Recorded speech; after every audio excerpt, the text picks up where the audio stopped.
கர்த்தர்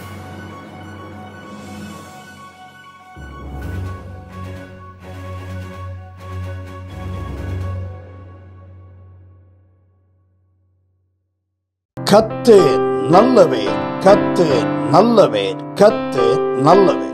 இப்பொழுது நாம் தேவ செய்திக்குள்ளாய் நாம் கடந்து சொல்லுவோம். தேவ செய்திக்கு ஆதாரமாக வேதத்திலிருந்து ஒரு வசனத்தை நாம் வாசிப்போம். தேவ செய்திக்கு ஆதாரமாக நீதிமொழிகளின் புஸ்தகம் 13வது அதிகாரம் 22வது வசனம். நீதிமொழிகளின் புஸ்தகம் 13வது அதிகாரம் 22வது வசனம். அந்த வார்த்தை இப்படியாய் சொல்லுகிறது: நல்லவன் தன் பிள்ளைகளுக்கு சுதந்திரத்தை வைத்து போகிறான், பாவியின் ஆஸ்தியோ நீதிமானுக்காக சேர்த்து வைக்கப்படும். நல்லவன் தன் பிள்ளைகளுக்கு சுதந்திரம் வைத்து போகிறான், பாவியின் ஆஸ்தியோ நீதிமானுக்காக சேர்த்து வைக்கப்படும். இந்த வசனத்தை கொண்டு கர்த்தர் நம்மளோடு பேசும்படியாக ஒரு நிமிடம் தேவ செய்திக்காய் நாம் ஜெபித்து தேவ செய்திக்குள்ளாய் நாம் கடந்து சொல்லுவோமாக. நாம் ஜெபிப்போம். அன்பின் பரலோக பிதாவே, உம்மை துதிக்கிறோம், ஸ்தோத்திரிக்கிறோம் ஆண்டவரே. இந்த நாளிலும் தேவனுடைய கிருபையும் தயவும் எங்களோடு கூட இருந்ததுக்காய் ஸ்தோத்திரம் ஆண்டவரே. அப்பா, உம்முடைய கிருபையின் தயவு எங்களை நடத்தி இந்த பகல் முழுவதும் கர்த்தர் பாதுகாத்து இந்த ஆராதனை நாளிலே ஆராதனைக்கு செல்லவும் ஆண்டவரே உம்முடைய சமூகத்திலே வந்து காத்திருக்கவும் கர்த்தர் பாராட்டின கிருபைக்காய் ஸ்தோத்திரம். இப்பொழுதும் ஆண்டவரே இந்த இரவு நேரத்திலே ஆண்டவரே உம்முடைய சமூகத்திலே நாங்கள் வந்திருக்கிறோம். தேவன் எங்களோடு நீர் பேசுவீராக. உம்முடைய வார்த்தை எங்களுக்கு உண்டாவதாக. ஆண்டவரே சுய மாமிசமெல்லாம் மறைக்கப்படுவதாக. ஆண்டவரே அப்பா, உம்முடைய வார்த்தையை நாங்கள் கேட்கிறது மாத்திரமல்ல, அதன்படி நடக்க எங்கள் யாவருடைய ஆவி, ஆத்துமா, சரீரம், சிந்தனை கரத்தோடு ஒப்படைக்கிறோம். நீரை பொறுப்படுத்திக் கொள்ளும் ஆலையை செய்துள்ளோம். இயேசுவின் நாமத்தில் ஜெபிக்கிறோம் நல்ல பிதாவே, ஆமென், ஆமென். கர்த்தர் நல்லவர். கர்த்தருடைய கிருபையும் தயவும் நம் யாவரோடும் கூட இருப்பதாக. இந்த நீதிமொழிகளின் புஸ்தகம் 13வது அதிகாரம் 22வது வசனத்தை நாம் வாசித்தோம் என்றால் அந்த வார்த்தை எப்படியாய் சொல்லுகிறது: நல்லவன் தன் பிள்ளைகளுக்கு சுதந்திரம் வைத்து போகிறான், பாவியின் ஆசியோ நீதிமானுக்காக சேர்த்து வைக்கப்படும். தேவனுடைய கிருபையினாலே இந்த வசனத்தின் இந்த 2வது பகுதியை தான் நாம் இன்று இரவு நேரத்திலே நாம் தியானிக்க போகிறோம். அந்த வார்த்தை சொல்லுகிறது: பாவியின் ஆஸ்தியோ நீதிமானுக்காக சேர்த்து வைக்கப்படும். பாவியின் ஆஸ்தியோ நீதிமானுக்காக சேர்த்து வைக்கப்படும். இன்றைக்கு தேவ சமூகத்திலே வந்திருக்கிற நமக்கு கர்த்தர் அதை சேர்த்து வைக்கிற தேவனாய் வெளிப்படுகிறார். நம்முடைய தேவ செய்தியின் தலைப்பு சேர்த்து வைக்கப்படும். அப்ப இந்த வசனம் சொல்லுகிறது, பாவியின் ஆஸ்தியோ நீதிமானுக்காக சேர்த்து வைக்கப்படும். எப்படி சேர்த்து வைக்கப்படுகிறதாம்? எப்படி ஒரு நல்ல தகப்பன், ஒரு நல்ல மனுஷன் தன் பிள்ளைக்கும் ஆசையை சேர்த்து வைக்கிறானோ, அதே போல கர்த்தர் நமக்கு சேர்த்து வைக்கிறார் தேவனாய் காணப்படுகிறார். இங்கு தேவன் என்று வார்த்தை சொல்லப்படவில்லையே, அப்புறம் எப்படி அதை தேவனை குறித்து சொல்லுகிறது என்று நாம் பார்த்தோம் என்றால், வேதம் இப்படியாய் சொல்லுகிறது. மத்தேயுவின் புஸ்தகம் 19வது அதிகாரம் 17வது வசனத்தை நாம் வாசித்து பார்த்தோம் என்றால், மத்தேயுவின் புஸ்தகம் 19வது அதிகாரம் 17வது வசனம் இயேசுவானவர் சொல்லுகிறார். அதற்கு அவர், நீ என்னை நல்லவன் என்று சொல்லுவானேன்? தேவன் ஒருவரை தவிர நல்லவன் ஒருவரும் இல்லை. தேவன் ஒருவரை தவிர நல்லவன் ஒருவனும் இல்லை. அப்ப இங்க சொல்லப்படுகிற நல்லவன் என்கிற வார்த்தையை யாரை குறிக்கிறது? இந்த நீதிமொழிகள் 13வது அதிகாரம் 22ல சொல்லப்படுகிற நல்லவன் ஆசையை சேர்த்து வைக்கிறான் என்று சொல்லுகிறது யாரை குறிக்கிறது? அது நம்முடைய தேவனாய் காணப்படுகிறது. இன்றைக்கு இந்த பூமியிலே நாம் பார்த்தோம் என்றால் ஒவ்வொரு பெற்றோருடைய விருப்பமும் ஆசையும் எண்ணங்களும் இதுவாய்தான் காணப்படுகிறது. என்னவாய் இருக்கிறது? தன் பிள்ளைக்கு எப்படியாவது ஆசையை சேர்த்து வைக்கணும். தன் காலங்கள் முடிவதற்கு முன்பாக, தன்னுடைய ஓட்டம் நிறுத்தப்படுவதற்கு முன்பாக, என் வயது சென்று நான் முதிர் வயது ஆகுவதற்கு முன்பாக, அல்லது என்னுடைய மரண நாட்களை நான் சந்திக்கிறதற்கு முன்பாக என் பிள்ளைகளுக்கு நான் ஆசையை சேர்த்து வைக்கணும் என்று எண்ணுகிறார்கள். அதிலேயும் குறிப்பாய் அந்த பிள்ளைகள் கல்யாணம் முடித்து திருமண வயதாகிவிட்டால் அந்த ஆஸ்தி தன் பிள்ளைகளுக்கு மாத்திரமல்ல தன் பேர பிள்ளைகளுக்கும் வர வேண்டும் என்கிற விருப்பம் தான் இன்றைக்கு ஒவ்வொரு மனுஷனுக்குள்ளாய் இருக்கிற மிகப்பெரிய விருப்பமாயும் அவனுடைய வாஞ்சியாயும் காணப்படுகிறது. அதே போல நம்முடைய தேவன் எப்படிப்பட்டவராய் காணப்படுகிறார்? அவர் நமக்கு ஆஸ்தியை சேர்த்து வைக்கிற தேவனாய் காணப்படுகிறார். இன்றைக்கு தேவ சமூகத்துல வந்திருக்கிற நமக்கு நம்முடைய உலகத்தின் தகப்பனோ தாயோ ஆஸ்தியை சேர்த்து வைக்காமலும் ஆசீர்வாதத்தை கொடாமலும் காணப்பட்டார். ஏனென்றால் உலகத்தில் இருக்க எல்லா தகப்பனும் பிள்ளைகளும் ஒரே அளவுல இருக்கிறது கிடையாது. சில தகப்பன்மார் சில பெற்றோருக்கு இந்த விருப்பம் இருக்கிறது. சில பெற்றோருக்கு தங்களுடைய வாழ்க்கை இன்பமாய் இருந்தால் போன்கிற எண்ணம் காணப்படுகிறது. சில நாட்களுக்கு முன்பாக ஒரு வீடியோவை நான் பார்த்தேன், ஒரு சின்ன ஷார்ட்ஸ் தான். அதுல இருக்கிற அந்த பெற்றோர்கள் சொல்றார்கள், அவங்க என்ன செய்கிறாங்கன்னா அடிக்கடி கடன் வாங்குகிறார்கள். அடிக்கடி கடன் வாங்கி அந்த கடனின் மூலமாய் தங்களுடைய ஆடம்பர செலவு, தேவையான செலவுகள் அல்ல, ஆடம்பர செலவு. ஆடம்பர செலவுனா தேவைக்கு அதிகமாக அல்லதுக்கு தேவைக்கு அப்பாற்பட்ட காரியத்தை அனுபவிக்கும்படியாய் செலவிடுகிறார்களோ அதுதான் ஆடம்பர செலவு. அப்ப அந்த ஆடம்பர செலவுக்காக கடன்களை வாங்குகிறவர்களாய் காணப்படுகிறார். அப்ப அங்க இருக்கிற அந்த மனுஷன் கேட்கிற, இது இப்படியே நீங்க வாங்கிட்டு போனீங்கன்னா உங்க பிள்ளைகளுக்கு என்ன செய்வீங்க? அப்ப அந்த பெற்றோர்கள் சொல்றாங்க, எங்க நாட்களில நாங்க அனுபவிக்காம அதை சேர்த்து வச்சு என்ன பிரயோஜனம்? என் பிள்ளைங்களுக்கு படிப்பை கொடுத்துரும், அவங்களுக்கு நாங்க சேர்த்தெல்லாம் வைக்க முடியாது, அவர்களை அப்படியே நாங்க விட்டுருவோம், அவங்க சம்பாதிச்சுக்கிட்டோம் என்று சொல்லுகிறோம். ஒரு விதத்திலே அது பார்ப்பதற்கு நன்மையா இருந்தாலும் வேதம் சொல்லுகிறபடி தகப்பன் அல்லது நல்லவன் தன் பிள்ளைக்கு ஆஸ்தியை சேர்த்து வைக்கிறான் என்றுதான் சொல்லுகிறது. அப்ப சில பெற்றோர் அப்படிதான் காணப்படுகிறார். ஆனா இன்றைக்கு தேவ சமூகத்துல வந்திருக்கிற நமக்கோ கர்த்தர் அவர் சேர்த்து வைக்கிற தேவனாய் காணப்படுகிறார். நம்முடைய உலக தகப்பனும் தாயும் நம்மளை மறந்து போயிருக்கலாம், அல்லது அவர்களுக்கு ஏற்றபடி நீங்க நடக்காம அவங்க சொல்ற விதத்துல நடக்காம இருந்ததுனால உங்களை முற்றிலும் புறக்கணித்ததாய் காணப்படலாம். அல்லது கர்த்தரை தேவனாய் ஏற்றுக்கொண்டு இயேசுவை சொந்த இரட்சகராய் ஏற்றுக்கொண்டது நிமித்தமாய் நீங்கள் வீட்டிலிருந்து புறக்கணிக்கப்பட்டவர்களாய் காணப்படலாம். ஆனால் கர்த்தர் சொல்லுகிறார், உலகத்தின் தகப்பனும் தாயும் உங்களை வெறுத்தாலும், உலகத்தில் இருக்கிற தகப்பனும் தாயும் உங்களை ஒதுக்கினாலும், அவர்களுடைய ஆஸ்தி உங்களுக்கு கொடுக்கப்படாமல் போனாலும் கர்த்தர் தம்முடைய ஆஸ்தியின் பங்கை உங்களுக்கு கொடுக்கிற தேவனாய் காணப்படுகிறார். அவர் தம்முடைய ஆஸ்தியை சேர்த்து வைக்கிற தேவனாய் காணப்படுகிறார். இதை சொல்லும் பொழுது ஒரு சாட்சி தான் எனக்கு ஞாபகம் வருகிறது. ஒரு சின்ன சாட்சியின் வீடியோ, அது 60 செகண்ட் தான். அதை ஏற்கனவே என்று நான் பகிர்ந்திருக்கிறேன் என்று நினைக்கிறேன். அந்த சின்ன சாட்சியின் வீடியோல என்னன்னா, அவங்க அந்த வயசுல ஒரு 23 வயசுக்கு உட்பட்ட ஒரு மனுஷன், ஒரு வாலிப பையன் தான் அந்த சாட்சி சொல்லுகிறார்.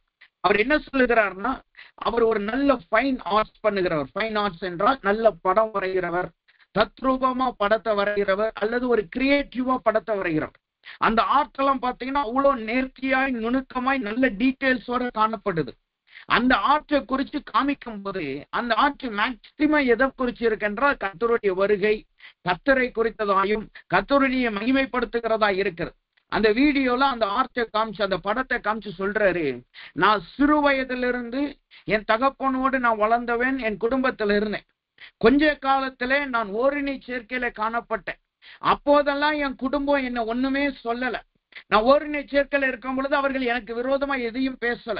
ஓரினை சேர்க்கையில இருக்கும் பொழுது, தரிகட்டு திரியும் பொழுது, போதை வஸ்துகளை பயன்படுத்தும் பொழுது அவர்கள் எனக்கு விரோதமாயும் பேசல, நீ பண்ணக்கூடாதுன்னு சொல்லல. அதே நேரத்துல என்ன என்கரேஜும் பண்ணல, நல்லா விட்டுட்டாங்க.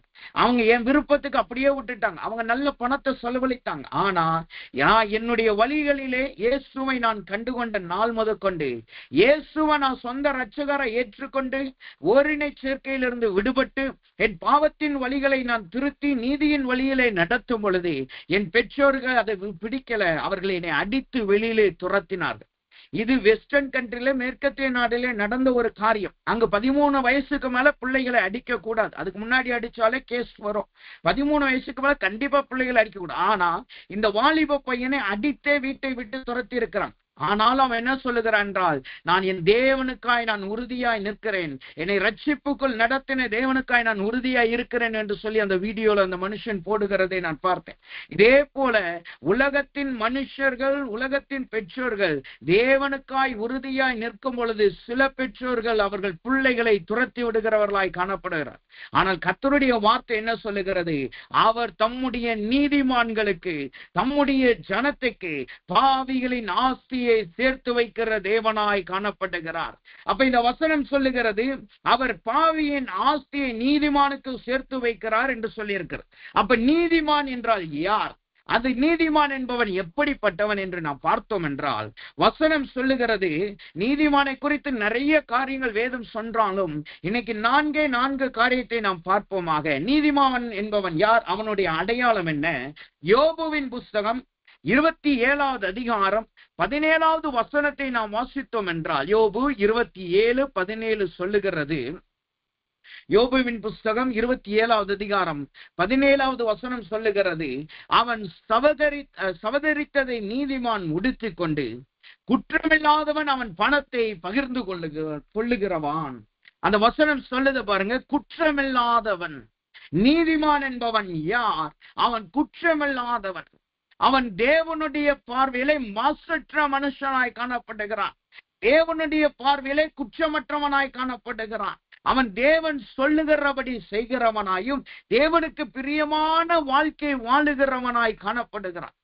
தேவன் வைத்திருக்கிற ஒரு வரைகோல் இருக்கல்லவா, இப்படிதான் நம்ம வாழணும், இப்படிதான் இருக்கணும் என்று கர்த்தர் விரும்புகிறார் அல்லவா, அதன்படி உத்தமமாய் வாழுகிற மனுஷன்தான் நீதிமான் என்று வேதம் சொல்லுகிறது.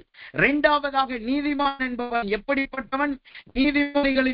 பிரசங்கியின் புஸ்தகம் 2வது அதிகாரம் 26வது வசனத்தை நாம் வாசித்தோம் என்றால், அந்த வார்த்தை சொல்லுகிறது, தேவன் தமது பார்வைக்கு நல்லவனாய் இருக்கிறவனுக்கு, தேவன் தமது பார்வைக்கு நல்லவனாய் இருக்கிறவனுக்கு. அப்ப நீதிமான் என்பவன் யார்? அவன் முதலாவது குற்றமற்றவன். எப்படி குற்றமற்றவனா? அவன் தேவனுடைய பார்வைக்கு நல்லவனாய் இருக்கிறவன். பூமியின் மனுஷர்களின் பார்வைக்கு நல்லவனாய் இருக்கிறவர்கள் அல்ல, பூமியிலே காணப்படுகிற நம்மளோடு இருக்கிறவர்களுக்கு நாம் நல்லவர்களாய் இருக்கிறவர்கள் அல்ல, தேவனுடைய பார்வையிலே நல்லவர்களாய் இருக்கிறவர்கள். ஏனென்றால் பூமிக்குரிய அளவுகோல் அல்லது பூமியின் மனுஷர்கள் வைத்திருக்கிற அளவுகோலும் தேவன் வைத்திருக்கிற அளவுகோலும் வித்தியாசமானது. பூமியில் இருக்கிற மனுஷனுக்கு நீங்க ஒரு சின்ன உதவி செய்திருக்கீங்க, அவனுடைய கஷ்டத்திலே, அவனுடைய பாடுகளிலே அல்லது அவனுடைய தேவையின் நாட்கள்ல நீங்க அவனுக்கு சகாயம் பண்ணிட்டீங்கன்னா அவனுடைய பார்வையிலே நீங்கள் நல்லவர்களாய் இருக்கலாம். ரகசியமாகவும் அந்தரங்கமாகவும் நீங்க என்னதான் பாவம் செய்யறவங்களா இருந்தாலும் சரி, என்னதான் பாவிகளும் தேவனுக்கு பிரியமில்லாத காரியங்களாகிய அநியாயம் செய்கிறவர்களாய் நாம் காணப்பட்டாலும் மற்றவங்க பார்வையில வெளியரங்கமா ஒரு நன்மையை செஞ்சுட்டா அவன் பூமியை பொறுத்தவது நல்லவன். ஆனால் தேவனை பொறுத்தவன் நல்லவன் என்பவன் யார்? அவர் இருதயத்தை காண்கிறவராய் இருக்கிறபடினால் தன் இருதயத்திலே தேவனுக்கு பிரியமாய் நடக்கிற மனுஷன், தன் இருதயத்திலே தேவனுக்கு உத்தமமாய் நடக்கிற மனுஷன், தன் இருதயத்திலும் தன்னுடைய அந்தரங்க வாழ்க்கையிலும் தேவனுக்கு பிரியமாய் நடக்கிற மனுஷன் தான் தேவனுடைய பார்வையிலே நல்லவனாய் காணப்படுகிறான். அப்ப நீதிமான் என்பவன் யார்? தேவனுடைய பார்வையிலே நல்லவனாய் இருக்கிறவன். 3வதாக நீதிமானை குறித்து வேதம் என்ன சொல்லுகிறது? நீதிமொழிகளின் புஸ்தகம் 28வது அதிகாரம் 8வது வசனத்தை நாம் வாசித்து பார்த்தோம் என்றால் அந்த வார்த்தை சொல்லுகிறது, அநியாய வட்டியினாலும் ஆதாயத்தினாலும் தன் ஆஸ்தியை பெருக்குகிறவன் தரித்திரர் பேரில் இறங்குகிறவனுக்காக அதை சேர்த்து வைக்கிறான். நீதிமான் என்பவன் யார்? தரித்திரர் பேரில் இறங்குகிறவன். தரித்திரர் பேரில் இறங்குகிறவன். அவன் தன்னுடைய வாழ்நாட்களிலே எளியவர்களுக்கும் பரதேசிகளுக்கும் திக்கற்றவர்களுக்கும் தரித்திரர்களுக்கும் அவன் உதவி செய்கிறவனாய் காணப்படுகிறான். அவர்களை பார்க்கும் பொழுது தன் இரக்கம் பெறுகிறவனாய் காணப்படுகிறான். தன் இரக்கத்தை அவர்களுக்கு காண்பிக்கிறவனாய் காணப்படுகிறான். இதனாலதான் இயேசு சொன்னாரு, இந்த எளியவர்களுக்கு எதை செய்கிறீர்களோ அதையே எனக்கு செய்தீர்கள். இது எளியவர்களுக்கு கொடுக்கிறது தேவனுக்கு கடன் கொடுக்கிறது என்று வசனம் சொல்லுகிறது. அப்ப தேவனுடைய பார்வையிலே மூன்றாவதாக நீதிமான் என்பவன் யார்? அவன் தரித்திரருக்கு இறங்குகிறவன், இல்லாதவர்களுக்கு உதவி செய்கிறவன், திக்கற்றவர்களுக்கும் விதவைகளுக்கும் பரதேசிகளுக்கும் இரக்கம் பாராட்டி அவர்களுடைய தேவைகளை சந்திக்கிறவன் தான் இந்த தரித்திரனாய் இந்த நீதிமானாய் காணப்படுகிறான்.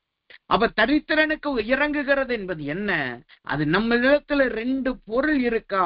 ஒன்னை அவர்களுக்கு நாம் கொடுக்க வேண்டும். நம்மளிடத்துல 2 காரியங்கள் இருக்கிறா, அதை நாம் தரித்திரர்களுக்கு கொஞ்சம் இரக்கம் பாராட்டி இல்லாதவர்களுக்கு நாம் அதை கொடுக்கிறவர்களாய் காணப்படணும். அதைத்தான் வசனம் சொல்லுகிறது. அதைத்தான் யோவான் ஸ்நானகன் மூலமாய் தேவனானவர் இஸ்ரவேல் ஜனங்களுக்கு கற்றுக் கொடுக்கிறதை நாம் பார்க்க முடியும். அப்ப தரித்திரனுக்கு இறங்குகிறவன் தேவனுடைய பார்வையிலே நீதிமானாய் காணப்படுகிறான். நான்காவதாக நீதிமான் என்பவன் யார்? சங்கீதங்களின் புஸ்தகம் 25வது அதிகாரம் 12வது வசனத்தை நாம் வாசித்தோம் என்றால், சங்கீதம் 25:12 வாசிக்கும் பொழுது அந்த வார்த்தை சொல்லுகிறது, கர்த்தருக்கு பயப்படுகிற மனுஷன் எவனோ அவன் தமதுக்கு தெரிந்து கொள்ளும் வழியை போதிப்பார். கர்த்தருக்கு பயப்படுகிற மனுஷன்.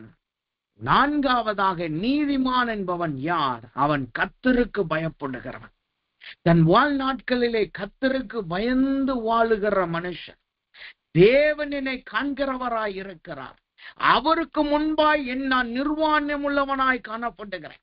என்னுடைய சிந்தனைகளை அவர் அறிந்திருக்கிறார். அவருக்கு நான் துரோகம் செய்யக்கூடாது, அவருக்கு விரோதமாய் நான் பாவம் செய்யக்கூடாதுன்னு சொல்லி பயத்தோடு வாழுகிறான் அல்லவா? மனித பயன் அல்ல, தெய்வீக பயத்தோடு வாழுகிறான் அல்லவா? அதைதான் கர்த்தர் நீதிமானாய் எண்ணுகிறார். யோசேப்பை தேவன் நீதிமானாய் எண்ணினார். காரணம் என்ன? அவன் தன் வாலிபத்திலும் தேவன் பார்க்கிறார் என்கிறதிலே அவன் மிகவும் உண்மையுள்ளவனாய் காணப்பட்டான். அவனுடைய தகப்பன் அங்கே இல்லை, அவனுடைய தாய் அங்கே இல்லை, அவனை வெறுத்து ஒதுக்குகிற அவனுடைய சகோதரர்கள் அங்கே இல்லை. ஆனாலும் அவனுடைய எஜமானும் அங்கே இல்லாத நாட்களிலும் அவன் தேவனுக்கு பயப்படுகிறவனாய் காணப்பட்டான். அவன் சொன்னான், தன்னை காண்கிற தேவனுக்கு விரோதமாய் நான் எப்படி பாவம் செய்கிறது? அப்ப அவனுடைய எண்ணங்கள், விருப்பங்கள் எல்லாமே எதை குறித்தது? இது கர்த்தருக்கு பயப்படுகிற பயத்தை நோக்கி இருந்தது. இன்றைக்கு தேவ சமூகத்திலே வந்திருக்கிற நம்முடைய ஜீவியமும் இந்த நீதிமானுக்கு ஏற்ற ஜீவியமாய் காணப்பட வேண்டும். நம்முடைய ஜீவியமும் கர்த்தருடைய பார்வையிலே குற்றமற்றதாய் காணப்பட வேண்டும். இதனால்தான் வசனம் சொல்லுகிறது, அவர் வெளிப்படும் நாளிலே நாம் மாசற்றவர்களாய் இருந்து கரை திரை அற்றவர்களாய். நம்முடைய ஆவிக்குரிய ஜீவியம் எப்படிப்பட்டதாய் இருக்க வேண்டும்? குறைகள் அற்றதாய் காணப்பட வேண்டும். ஒரு பழுதும் இல்லாத ஜீவியமாய் காணப்பட வேண்டும். அது மனுஷர்கள் பார்வையில் அல்ல, தேவனுடைய பார்வையிலே. மனுஷர் பார்வையிலே நல்லவர்களாய் குற்றமற்றவர்களாய் இருந்து தேவ பார்வையில குற்றமாய் இருந்த மனுஷர்களை நீங்க பாத்தீங்கன்னா, இயேசுவின் நாட்கள்ல சதுசேயர்களை நீங்க பார்க்க முடியும். அவர்கள் வேத போதகர்களாய் காணப்பட்டார்கள். அவர்கள் இஸ்ரவேல் ஜனங்களாகிய யூதர்கள் கூட்டத்தாராகிய தேவ ஜனங்களை நடத்துகிறவர்களாய் காணப்பட்டார். அவங்க பார்வையிலே, அங்கிருந்த மனிதர்கள் பார்வையிலே இவர்கள் ஒரு ஆசாரியர்கள், மனிதர்கள் பார்வையிலே இவர்கள் ஒரு சதுசேயர்கள், மனிதர்கள் பார்வையிலே இவர்கள் தேவ போதகத்தை போதகனம் பண்ணுகிறவர்கள், மனிதர்கள் பார்வையிலே தேவ வாக்கியங்களை எழுதுகிற ஸ்கிரைப்ஸ். ஆனா இயேசுவின் பார்வையில் அவர்கள் எப்படி இருந்தார்கள் பாருங்க. அவர்கள் வெள்ளையடிக்கப்பட்ட கல்லறையாய் இருந்தார்கள். இயேசுவின் பார்வையில் அவர்கள் எப்படிப்பட்டவர்களாய் இருந்தார்கள்? அவர்கள் மாயக்காரர்களாய் இருந்தார்கள். அதனாலதான் இயேசு சொன்னாரு, அவர்கள் சொல்லுகிறபடி செய்யுங்கள், அவர்கள் செய்கிறபடி செய்யாதிருங்கள். அவங்க வார்த்தையில தான் தேவ வார்த்தையை பேசினாங்க.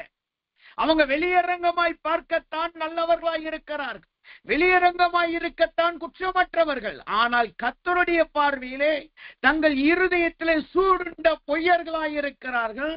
தங்கள் இருதயத்திலே மாயக்காரர்களை போல செயல்படுகிறார்கள். அதனாலதான் கர்த்தர் அவர்களை மாயக்காரர்களே என்று அழைத்தார். இன்றைக்கு தேவ சமூகத்துல வந்து நமக்கு தேவன் இந்த பூமியின் ஆஸ்தியை வைத்திருக்கிறார், அது உண்மைதான். பாவியின் ஆஸ்தியை நீதிவானுக்கு சேர்த்து வைத்திருக்கிறார் என்பது உண்மைதான். ஆனால் எப்பொழுது அது நமக்கு கொடுக்கப்படுகிறதாய் காணப்படுகிறது, தேவனுடைய பார்வையிலே குற்றமற்றவர்களாய் நாம் நடந்து கொள்ளும் பொழுது, தேவனுடைய பார்வையிலே நீதிமான்களாயிருக்கும் பொழுது, தேவனுடைய பார்வையிலே மாயமற்ற ஜீவியம் வாழும் பொழுது. இன்னைக்கு நிறைய தேவ பிள்ளைகளுடைய ஜீவியம் மாய்மாலத்தின் ஜீவியமாகத்தான் காணப்படுகிறது. இது ஒரு கடைசி காலம். இப்படிப்பட்ட நாட்களிலே, இந்த கடைசி காலங்களிலே அது நடக்கும் என்று வேதம் சொல்லுகிறது. ஆனால் நாம் எப்படி காணப்படணும்? நம்முடைய இருதயத்திலே நாம் மாயமற்றவர்களாய், கரைதிரையற்றவர்களாய், குற்றமற்றவர்களாய் காணப்படணும். அவருடைய கிருபையிலும் பரிசுத்தத்திலும் நிறைந்தவர்களாய் நாம் காணப்படணும். அவன் முதலாவதாக குறையற்றவர்களாய் இருக்கணும். இரண்டாவதாய் கர்த்தர் சொன்னது போல, நீதிமான் என்பவன் யார்? அவன் தேவனுடைய பார்வைக்கு நல்லவனாய் இருந்தான். நல்லவனை குறித்து புதிய ஏற்பாடு என்ன சொல்லுகிறது என்றால், அவன் கிரியை, நற்கிரியை செய்கிறவனாய் காணப்பட்டான். நற்கிரியை செய்கிறவனாய். உலக மனுஷர்கள் செய்கிறார்களே, நானும் செய்வேன் என்று சொல்லி அவன் செய்யல. உலக மனுஷர்கள் பரிதானம் வாங்கிதான் செய்யறாங்க, நானும் பரிதானம் வாங்கிதான் செய்வேன் என்று சொல்லல. ஆனால் நாம் எப்படி இருக்க வேண்டும்? கர்த்தருடைய பார்வையிலே நல்லவர்களாய் காணப்படுற, தேவனுடைய பார்வையிலே நல்ல உத்தமவர்களாய் காணப்படணும்.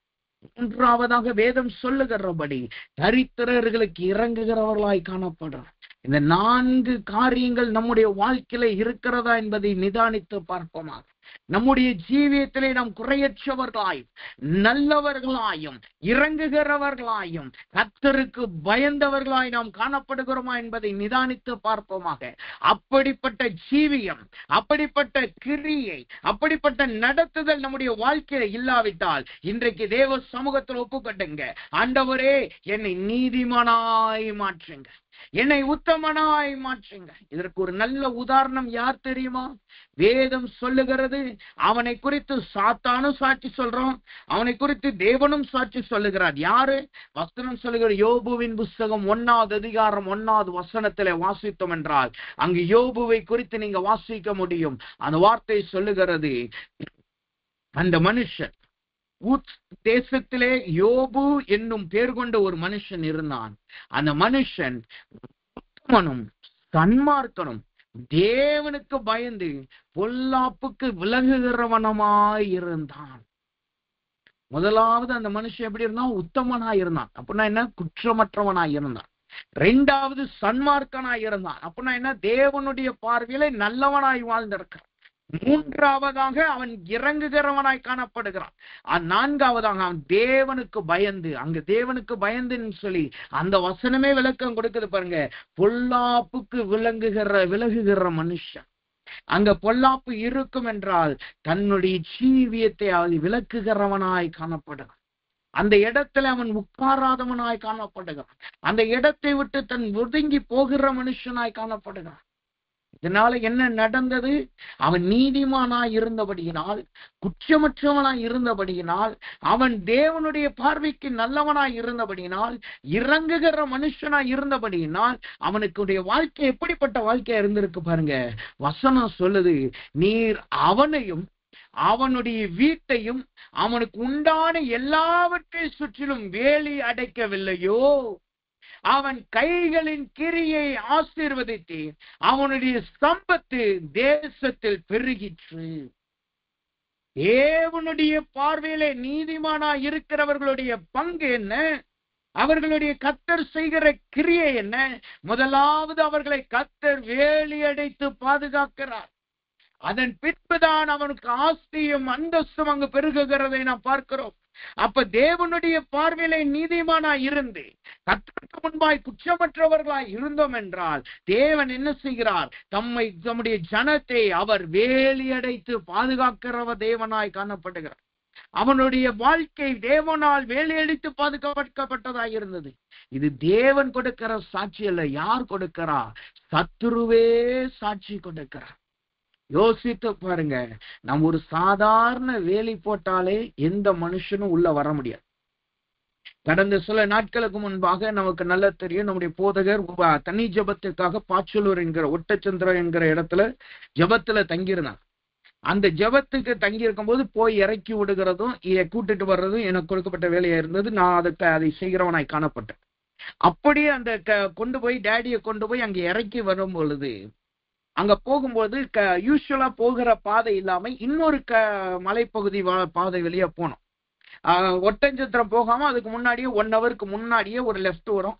அங்க இருந்து வனப்பகுதி தொடங்குது. அதுல இருந்து போனோம்னா ஒட்டஞ்சத்திரம் அந்த பாச்சலூர் பகுதிக்கு 1 மணி நேரத்துக்கு முன்னாடியே நம்ம போய் சேர்ந்துடலாம். கொஞ்சம் தூரம் தான். ஆனா ஹேர்பின் பெண்ட் எல்லாம் பாத்தீங்கன்னா 43 ஹேர்பின் பெண்டு. ஒட்டஞ்சத்திரம் வழியா போனா வெறும் 14, 17 தான் இருக்கும். ஆனா இந்த வழியில போனா 43 ஹேர்பின் பெண்ட் இருந்துச்சு. அப்படி நான் போய் இறக்கி விட்டு உதவி செய்யும் பொழுது அந்த 43 ஹேர்பின் பெண்ணை நான் கடந்து போகும் பொழுது நான் நிறைய பார்த்த காரியம் என்னன்னா, நிறைய பெரிய பெரிய வீடுகள் இருந்துச்சு, நல்ல பெரிய பெரிய தோட்டங்கள் இருந்துச்சு. சில இடங்கள்ல பாத்தீங்கன்னா நல்ல பெரிய ஆழமான பள்ளத்தாக்கு போன்ற பகுதிகள் காணப்பட்டுச்சு. ரோடெல்லாம் ரொம்ப குறுகலா இருக்கும். ரொம்ப குறுகலா இருக்குன்னா ஒரு வாகனம் தான் ஈஸியா போக முடியும். இன்னொரு வாகனம் வந்துச்சுன்னா நிப்பாட்டி தான் போக முடியும். அப்படி ரொம்ப குறுகலான பகுதி. நான் சொல்றது ஒட்டஞ்சத்திரத்துல இருந்ததுல இன்னொரு காட்டு பகுதி, இன்னொரு வனப்பகுதி. அந்த பகுதி பார்த்தீங்கன்னா ரொம்ப குறுகலா இருக்கும். ஏன்னா நிறைய பேர் அதுல பிரயாணம் பண்ணுகிறது கிடையாது. அந்த பகுதியில பிரயாணம் பண்ணும்போது பாத்தீங்கன்னா அந்த பெரிய பெரிய வீடுகளை சுத்தி, நல்ல பெரிய பெரிய தோட்டங்களை சுத்தி பார்த்தா நிறைய வேலிகள் போடப்பட்டிருந்துச்சு. ஸ்பிரிங்கு நிறைய வேலிகள்ல பாத்தீங்கன்னா அந்த வேலிகள்லாம் 9 அடி ஹைட் இருக்கு. அதுல மேல இருந்து கீழே வரைக்கும் ஸ்பிரிங்கா தொங்க விட்டுருக்காங்க. தரைப்பகுதியில் இருக்கிற வேலிகள்ல நீங்க பாத்தீங்கன்னா முள் வேலிகள் போட்டிருப்பாங்க, அல்லது டைமண்ட் ஷேப்ல இருக்க வேலியை போட்டிருப்பாங்க, அலுமினியத்துல செஞ்சது. ஆனா இங்க இருக்கிற வேலியை பாத்தீங்கன்னா அலுமினியத்துல செஞ்ச ஸ்பிரிங்ஸ் எல்லாம் தொங்க விட்டுருந்தாங்க. அது என்ன நல்லா பார்க்கும் பொழுதுதான் தெரிந்தது, அது ஒரு மின் வேலி. அதுல ஒரு லிமிட்டட் எலக்ட்ரிசிட்டி பாஸ் பண்ணுவாங்க. அதுல ஏதாவது ஒரு மிருகமோ அல்லது மனிதனுடைய கை பட்டா கூட சுருக்குன்னு அந்த நரம்புல ஊசி பட்டா எப்படி வலிக்குமோ அது மாதிரி வலிக்குமா. அப்படிப்பட்ட வேலிகள் தொடர்ந்து காணப்பட்டுச்சு. காரணம் என்னன்னா, அந்த பகுதியில, அந்த வனப்பகுதியில பாத்தீங்கன்னா அதிக நேர் பிரயாணம் பண்ணாததுனால அங்க நிறைய குரங்குக வாழுது, நிறைய மற்ற மிருகங்கள் இருக்குது, சின்ன சின்ன மிருகங்கள் இருக்கு. யானைகள்லாம் ஈவினிங் 5, 6 மணிக்கெல்லாம் வெளியில அந்த பாதையில நிறைய வருமா. அப்ப இந்த காற்று பன்றிகள் அங்க நிறைய காணப்படுது. இதனால அங்க நிறைய மின்சார வேலிகள் போட்டிருக்கிறாங்க. காரணம், அந்த காட்டு மிருகங்கள் வந்து தன் வயல்வெளியை சேதப்படுத்திடக்கூடாது, தன் காட்டு பகுதியை சேதப்படுது. ஏன்னா அந்த காடுகள்ல அவர்கள் வச்சிருக்க தோட்டத்துல பாத்தீங்கன்னா மிளகுகள் நிறைய போட்டிருக்கிறாங்க, குறிப்பா ஏலக்காய்கள் நிறைய போட்டிருக்கிறாங்க, காஃபி நிறைய போட்டிருப்பாங்க. காஃபியும் மிளகு ஏலக்காய் இந்த 3 தான் அதிகமாய் போட்டிருக்கிறாங்க. இந்த 3 போட்டிருக்கிறதுனால மிருகங்க வந்து அதை சேதப்படுத்திடக்கூடாது, எல்லாம் லாஸ் ஆயிருன்னு சொல்லி போட்டிருக்காங்க. அப்ப அந்த வேலி போட்டதுனால அந்த வேலிக்குள்ள இருக்கிற தோட்டமானது பாதுகாக்கப்பட்டது போல, நாம் கர்த்தருடைய பார்வையிலே நீதிமானா இருக்கும் பொழுது ஆஸ்தியெல்லாம் வர்றதுக்கு முன்னாடி கர்த்தர் என்ன செய்கிறாரா, அவர் முதலாவது நம்மளை வேலியடைத்து பாதுகாக்கிறார். எப்படி ஏதேன் தோட்டத்தை தேவன் ஒரு மனுஷனும் நுழையாதபடி, எந்த சத்துருவும் நுழையாதபடி, ஜீவ கனியை புசிக்காதபடி தேவன் வேலி அடைத்தாரோ, சுடர்வழி பட்டயத்தை வைத்து வேலி அடைத்தாரோ, அதே போல் நம்மளை வேலி அடைத்து காக்க வல்லமையுள்ளவர் தேவனாய் காணப்படுகிறார். அவர் வேலி அடைக்கும் பொழுது ஒரு மனுஷனும் அந்த வேலிக்குள் நுழைய முடியாது. ஏன், ஒரு சத்துருவின் கிரியைகளும் அதுக்குள் நுழைய முடியாது. எல்லா விக்கனங்களுக்கும் அந்த வேலி நம்மளை வேலியை அது காத்து கொள்ளுகிறதாய் காணப்படுகிறது. அப்ப நீதிமானுக்கு அங்கு கிடைக்கிற முதலாவது பலன் என்ன, வேலி அடைத்து பாதுகாக்கிறார். ஆனா இன்றைக்கு கர்த்தர் என்ன சொல்லுகிறார், அவர் வேலி அடைத்து பாதுகாக்கிறது மாத்திரமல்ல, அவர் ஆஸ்தியை நீதிமானுக்கு சேர்த்து வைக்கிற தேவனாய் காணப்படுகிறார். அப்ப வசனம் சொல்லுகிறது, நீதிமொழிகள் 13:22 சொல்லுகிறது, அவர் பாதியின் ஆஸ்தியோ நீதிமானுக்கு சேர்த்து வைக்கப்படும். அப்ப ஆஸ்தியை சேர்த்து வைக்கிறார் என்று சொல்லப்பட்டது. ஆஸ்தி என்றால் என்ன அர்த்தம்?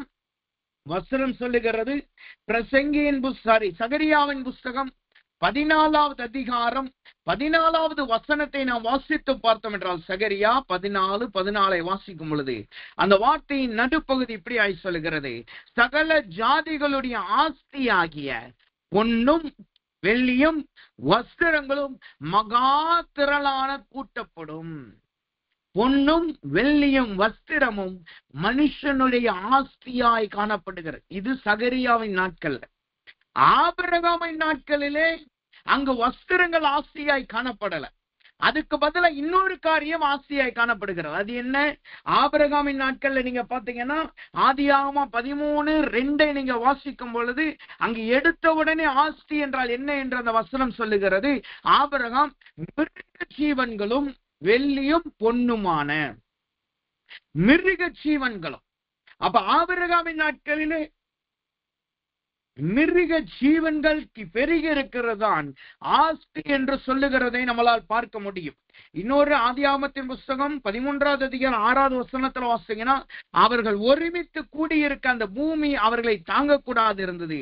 அவர்களுடைய ஆஸ்தி மிகுதியாயிருந்தபடினால் அவர்கள் ஒருமித்து வாசம் பண்ண ஏதும் இல்லாமல் போயிற்று. அவர்களிடத்தில் இருந்த மிருக ஜீவன்கள் ஆபிரகாம் நாட்கள் ஆஸ்தியாய் காணப்பட்டது. சகரியாவின் நாட்களிலே வெள்ளியும் பொன்னும் ஆஸ்தியாய் காணப்படுகிறது. அதே போல நம்முடைய நாட்களிலே எதெல்லாம் ஆஸ்தியாய் காணப்படுகிறதோ அவைகளை கர்த்தர் நமக்கு சேர்த்து வைக்கிற தேவனாய் காணப்படுகிறார். அவர் நமக்கு அதை கொடுக்கிற தேவனாய் காணப்படுகிறார். அதை நம்மளோடு பெருக்குகிற தேவனாய் காணப்படுகிறார். அதை நமக்கு கொடுத்து யாரிடத்திலிருந்து கொடுக்கிறார்? வசனம் சொல்லுகிறது, பாவி சேர்த்து வைக்கிற ஆஸ்தியை நமக்கு கொடுக்கிறார். பாவிகள் சேர்த்து வைக்கிற ஆஸ்தி. பாவிகள் எப்படி ஆஸ்தியை சேர்த்து வைக்கிறார்கள்? வசனம் சொல்லுகிறது, சங்கீதங்களின் புஸ்தகம் 73வது சங்கீதம் 11வது நீதிமொழிகளின் புஸ்தகம் 28வது அதிகாரம் 8வது வசனத்தை வாசித்து பார்த்தீங்கன்னா அங்க பாவிகள் ஆஸ்தியை சேர்த்து வைக்கிற வசனம் சொல்லுகிறது. என்ன சொல்லுகிறது என்றால், நீதிமொழிகள் 28:8 சொல்லுது, அநியாய வட்டியினாலும் ஆதாயத்தினாலும் தன் ஆஸ்தியை பெருக்குகிறவன், அநியாய வட்டியினாலும் தன் ஆஸ்தியினாலும் ஆதாயத்தினாலும் ஆஸ்தியை பெருக்குகிறவன். அந்த அநியாய வட்டி, அவன் எப்படி, பாவி என்பவன் எப்படி ஆஸ்தியை பெருக்குகிறான்? நியாயமற்ற வட்டியை போடுகிறவனாய் காணப்படுகிறான். இப்பயும் நம்ம வாழ்கிற நாட்கள்ல ஏதோ நிறைய வட்டியை குறித்து நிறைய சொல்லுகிறார்கள். அதை குறித்து எனக்கு அதிக ஞானம் கிடையாது. அதை குறித்து அதிகமாய் நான் படித்ததோ கேள்விப்பட்டது கிடையாது. ஆனா நான் கேள்விப்பட்ட வரைக்கும் நிறைய பேர் சொல்லுவாங்க ஜெட் வட்டின்னு சொல்லுவாங்க, ராபிட் வட்டி என்று சொல்லுகிறார்கள், கந்து வட்டி என்று சொல்லுகிறார்கள். அதுக்குரிய விளக்கங்கள் எனக்கு தெரியாது.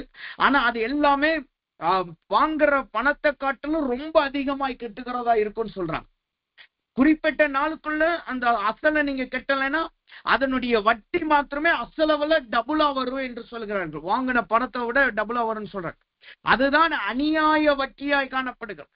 துன்மார்க்கனாகிய பாவியான மனுஷன் எப்படி கிரியை செய்கிறவனாய் செய்கிறான்? அவன் அநியாய வட்டியை வாங்கி ஆதாயத்தினால் தன் ஆஸ்தியை பெருக்குகிறவனாய் காணப்படுகிறான். ஆதாயம் என்பது என்ன? தன்னிடத்துல இருக்கிற பலன். சில இடங்கள்ல நீங்க பாத்தீங்கன்னா இந்த பேங்க் லோன்ஸ்ல கொடுக்கறது பாத்தீங்கன்னா நிறைய அதிக நியூஸ் வர்றதில்ல. ஆனா இடப்பட்ட நாட்கள் ரொம்ப நியூஸ் வந்துச்சு. என்னன்னா, பேங்க்ல இருக்கிற வட்டிக்கு வாங்கினவங்க விவசாயிகள் அதை கட்ட முடியாம அவங்கள அந்த ஆட்களை வச்சிருப்பாங்க. பேங்க் ஸ்டாஃப்ஸ் போக மாட்டாங்க. பேங்க்லயே இவங்க பேங்க்ல என்ன சம்பந்தம் இருக்குன்னா அவங்க வட்டி வசூலிக்கிறதுக்காகவே அந்த ஜனங்களை வச்சிருப்பாங்க, அந்த மனுஷர்களை வச்சிருப்பாங்க. அவங்க ஆள் பாத்தீங்கன்னா வாட்ட சாட்டமா இருப்பாங்க. அவங்க போய் ஜனங்களை அவர்களை பயமுறுத்தி அந்த வட்டியை வசூல் பண்ணிட்டு வருவாங்க. யார் கெட்டலையோ அவங்களுடைய வட்டியை வசூல் பண்ணிட்டு வருவாங்க, பயமுறுத்தி பிடிங்கிட்டு வருவாங்க, அல்லது மிரட்டி வாங்கிட்டு வருவாங்க. சில இடங்கள்ல அந்த பொருட்களை ஜப்தி பண்ணிட்டு வாங்கிட்டு வருவாங்க. இதுதான் அந்த வசனம் சொல்லுகிறபடி ஆதாயத்தினால் தன் ஆஸ்தியை பெருக்குகிறதை காட்டுகிறது. இப்படிப்பட்டவர்கள் தான் அங்கு பாவிகளின் ஆஸ்தியை குறித்து வசனம் சொல்லுகிறார். இந்த பாவிகளை குறித்து சங்கீதங்களின் புஸ்தகம் 73வது அதிகாரம் 11 மற்றும் 12வது வசனத்தை நீங்க படிச்சு பார்த்தீங்கன்னா அந்த வார்த்தையை தெளிவாய் சொல்லுகிறது. தேவன் அது எப்படி தெரியும்? உன்னதமானவருக்கு அதை பற்றி அறிவு உண்டோ என்று சொல்லுகிறார்கள். இதோ இவர்கள் துன்மார்க்கர்கள், இவர்கள் என்றும் சுகஜீவிகளாயிருந்து ஆஸ்தியை பெருக பண்ணுகிறார்கள். சுகஜீவிகளாயிருந்து ஆஸ்தியை பெருக பண்ணுகிறார். இந்த பாவிகளின் ஆஸ்தி இரண்டாவது எப்படி பெருகுகிறது? சுயநலமான வாழ்க்கை வாழ், தன்னுடைய நன்மைக்காய் எதையும் செய்வார். தங்களுடைய நலனுக்காக எதையும் செய்வார்.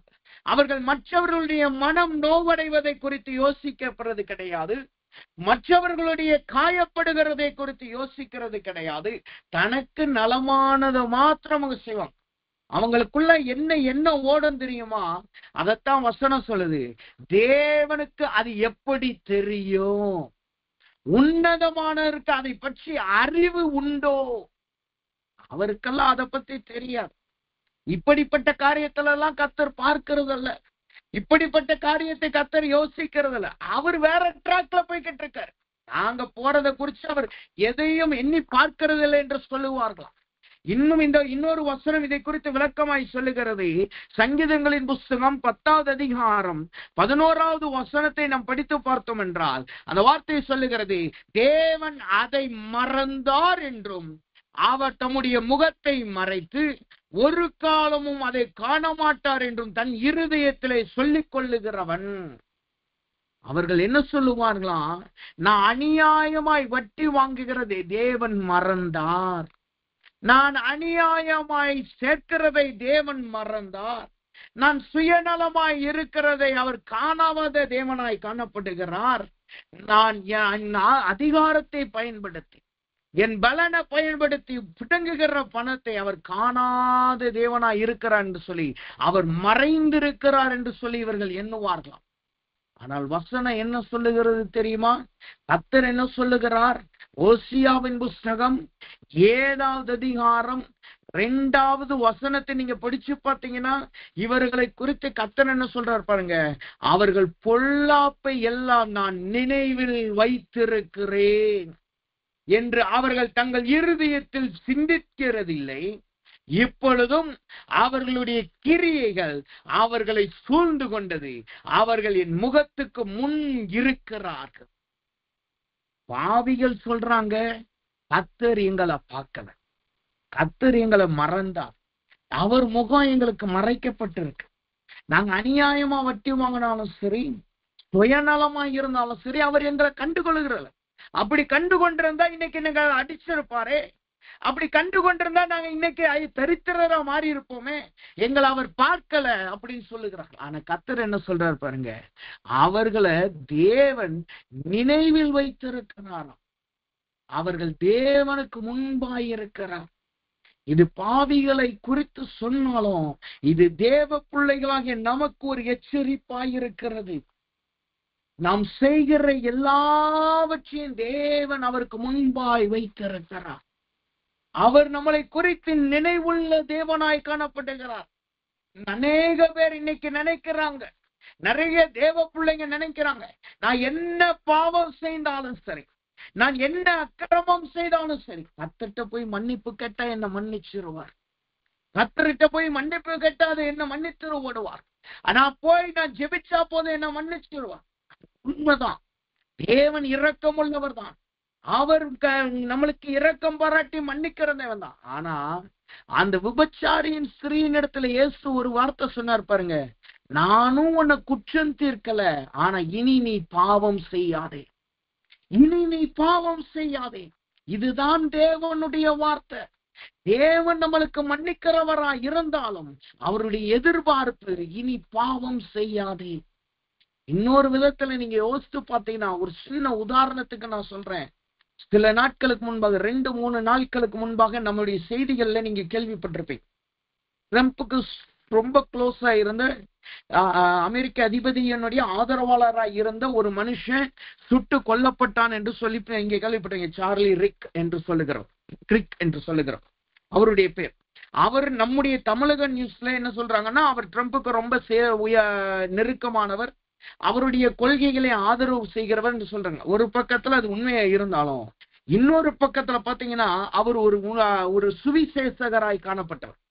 கர்த்தருடைய வார்த்தைக்காய் இந்த நாட்கள்ல நிக்கிற மனுஷர்ல அவர் ஒரு மனுஷனாய் காணப்பட்டார். நிறைய பல்கலைக்கழகங்கள், நிறைய காலேஜ்ல போய் வாலிப பிள்ளைங்களுக்கு, வாலிப பசங்களுக்கு அவங்க வேதத்திலிருந்து என்ன கேள்வி கேட்டாலும் அவர்கள் நடைமுறையின் வாழ்க்கையை குறித்து கேள்வி கேட்கறதெல்லாம் வசனத்தை குறித்து வச்சு அவர் பதில் சொல்லுவார். அல்லது தேவனுடைய பார்வையில இப்படி இருக்கணும் என்று சொல்லுவார். குறிப்பா இந்த நாட்கள்ல நீங்க பாத்தீங்கன்னா மேற்கத்திய நாடுகள்ல ஒரு கலாச்சாரம் போய்கிட்டு இருக்கு. என்ன கலாச்சாரம்னா, கருக்கலைப்பு என்பது ரொம்ப சாதாரண விஷயமா இருக்கிறது. குறிப்பாய் பிள்ளைகள் வளர்ந்து, அந்த குழந்தை தாயின் வயிற்றில் இருக்கிற குழந்தை வளர்ந்து ஒரு நல்ல ஸ்டேஜ் வந்த பிறகும் கருக்கலைப்பு தேவன் சொல்லி அவங்க போராட்டம் பண்றாங்க. வாலிபர்கள் சொல்றாங்க, கருக்கலைப்பு வந்து எங்களுடைய இஷ்டம், அது குழந்தையே கிடையாது, அது ஒரு சதை என்று சொல்லுகிறார்கள். அப்படி அவங்க பேசுகிற வாலிபர்கள் மத்தியிலே இவர் ரொம்ப பிரபலமானவர். என்னன்னா, இப்படியெல்லாம் கர்த்தர் வெறுக்கிறார். இது அந்த நாட்கள்ல பிள்ளைகளை நரக பலி கொடுக்கிற அனுபவம் தான் இன்னைக்கு கருக்கலைப்பாய் காணப்படுது சொல்லி நிறைய வாலிபர்களை கிறிஸ்துவன் பக்கம் திருப்பினார். ஒரு பக்கத்துல அந்த கொள்கையின் காரியங்கள்ல இருந்தாலும், இன்னொரு பக்கத்துல பெரும்பாலான அவருடைய வாழ்க்கை எப்படி இருந்தென்றால் கிறிஸ்துவுக்காக. ஒரு கட்டத்துல அவர்கிட்ட கேட்கிறாங்க, இன்னைக்கு யாராவது உங்களை கொலை செஞ்சுட்டா, அவர் வயசு பாத்தீங்கன்னா 31 வயசு தான், 31 வயசு தான் ஆகுது. அந்த வயசுல கேட்கிறாங்க, இன்னைக்கு உங்களை கொலை செஞ்சுட்டா உங்களை குறிச்சதான ஞாபகம் என்னவா இருக்கணும்னு விருப்பப்படுறீங்க? நீங்க பேசின அரசியலை குறிச்சு ஞாபகம் இருக்கணுமா, இல்ல நீங்க பேசின குறிப்புகளை குறிச்சு ஞாபகம் இருக்கணுமா, எதை குறிச்சு உங்களை ஞாபகப்படுத்திக்கணும்னு கேட்கிறாங்க. அப்ப அவர் சொல்றாரு, இன்னைக்கு யாராவது என்னை கொலை செஞ்சுட்டாலும் நான் கர்த்தருக்குள்ளாய் வைத்திருந்த விசுவாசத்தை, அதுதான் என்னை குறித்த ஞாபகமா இருக்கணும். நான் பேசின அரசியல் வார்த்தைகளோ, நான் பேசின மற்ற கொள்கையின் காரியங்களோ இருக்கக்கூடாது. நான் கர்த்தருக்காய் நின்றதையும் கர்த்தருடையக்குள்ளாய் நான் வைத்திருக்கிற விசுவாசமுமே என்னை குறித்த ஞாபகமா இருக்கணும் என்று சொன்னார். கடந்த 3 நாட்களுக்கு முன்பாக என்று நினைக்கிறேன், அப்படி காலேஜில் வாலிபர்கள் மத்தியில பேசிக்கொண்டு தேவ வார்த்தையும் தேவனுக்குள்ளாய் அவர்களை நடத்தும் போதுதான் அவர் ஒரு ஸ்னைப்பரினால் கொலை செய்யப்பட்டார். ஒரே ஒரு புல்லட் தான் தொண்டை பகுதியில இறங்கினது. கொஞ்ச நேரத்திலே அவர் மரித்து போனார். இதை எதை காட்டுகிறது? இந்த நாட்களிலே தேவனுக்காய் நிற்கிறவர்கள், தேவனுடைய வார்த்தைக்காய் நிற்கிறவர்கள், அவர்கள் எளிதாய் கொலை செய்யப்படுகிறவர்களாய் காணப்படுகிறார். அவர்கள் தேவனுடைய பார்வையிலே அவர்கள் நிற்கிறவர்களாய் இருந்தாலும், அவர்களை இந்த பாவிகளாய் இருக்கிற மனுஷர்கள், சுயநலமாய் இருக்கிற மனுஷர்கள் அவர்களை கொலை செய்கிறவர்களாய் காணப்படுகிறார். அதனாலதான் கர்த்தர் சொல்லுகிறார், அவர்களுடைய காரியங்களை என் நினைவில் வைத்திருக்கிறேன். இப்ப யோசித்து பாருங்க, அந்த மனுஷன் கர்த்தரின் பாவத்தை மன்னிக்கிறார், என் பாவத்தை எப்போதும் மன்னிச்சுருவான்னு சொல்லி அவர் பாவம் செஞ்சுக்கிட்டே இருந்திருந்தார்னா, இப்ப திடீர்னு நடந்த இந்த சம்பவம் அவர் பாவத்துல இருக்கும் போது நடந்திருந்தா என்ன நடக்கும்? அவர் என்னதான் கர்த்தரை அறிந்திருந்தாலும் நரகத்துக்கு போகிறவர் தான் காணப்படுவார். இதனாலதான் இயேசு சொல்லுகிறார், உன்னை நான் குற்றம் தீர்க்கவில்லை, ஆனால் இனி நீ பாவம் செய்யாதே, இனி நீ பாவம் செய்யாதே. இந்த பாவியை குறித்து சொல்லுகிற வார்த்தை நமக்கு ஒரு எச்சரிப்பா இருக்கிறது. நம் எப்பொழுதும் கர்த்தரை காண்கிறார் என்கிற தேவ பயத்திலே நாம் இருக்கணும். பாவிகளை போல சுயநலமாய் நாம் இருக்கக்கூடாது. பாவிகளை போல கர்த்தரை மறந்தார் என்று சொல்லுகிறவர்களாய் நாம் காணப்படக்கூடாது. கர்த்தர் என்னை காண்கிறார், என் நடக்கை அவருக்கு முன்பாய் இருக்கிறது, அவருக்கு முன்பாய் நான் நிற்கிறேன் என்கிற உணர்வோடு நாம் காணப்படுகிறவர்களாய் இருப்போமாக. அதுதான் நம்மளை தேவனுக்குள் நிலைநிறுத்துகிறதா இருக்கிறது. அப்ப பாவிகள் என்பவர்கள் யார்? அவர்கள் சொல்லுகிறார்கள், தேவன் எங்களை மறந்தார். 2வது, அவர்கள் அநியாய ஒட்டி வாங்குகிறவர்கள். 3வது, அவர்கள் தங்களுக்கு சுயநலத்து எதுவும் செய்கிறார். இவர்களுடைய ஆசையத்தான் கர்த்தர் என்ன செய்கிறார்? நமக்காய் சேர்த்து வைக்கிற தேவனாய் காணப்படுகிறார். அவர் நீதிமானுக்காய் சேர்த்து வைக்கிறவராய் காணப்படுகிறார். அதை எப்படி சேர்த்து வைக்கிறாரா? பிரசங்கியின் புஸ்தகம் 2வது அதிகாரம் 26வது வசனத்தை நாம் வாசித்து பார்த்தோம்னா, வசனம் சொல்லுது, தேவன் தமது பார்வைக்கு நல்லவராய் இருக்கிறவனுக்கு ஞானத்தையும் அறிவையும் இன்பத்தையும் அளிக்கிறார். பாவம் செய்கிறவனுக்கோ தமது பார்வைக்கு நல்லவனாய் இருக்கிறவன் வசமாய் வைத்துவிட்டு போகும் பொருட்டு சேர்த்து குவித்து வைக்கும் தொல்லையை அவர் நியமித்திருக்கிறார்.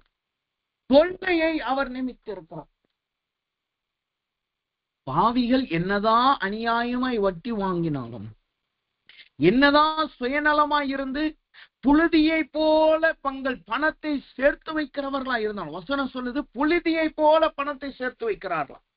அப்படி சேர்த்து வைத்தாலும் அவர்களுக்கு கர்த்தர் தொல்லையை கொடுக்கிறார். கொள்ளையை கொடுத்து அந்த பணத்தை குவியலாய் சேர்த்து வைக்க பண்ணுகிறார்.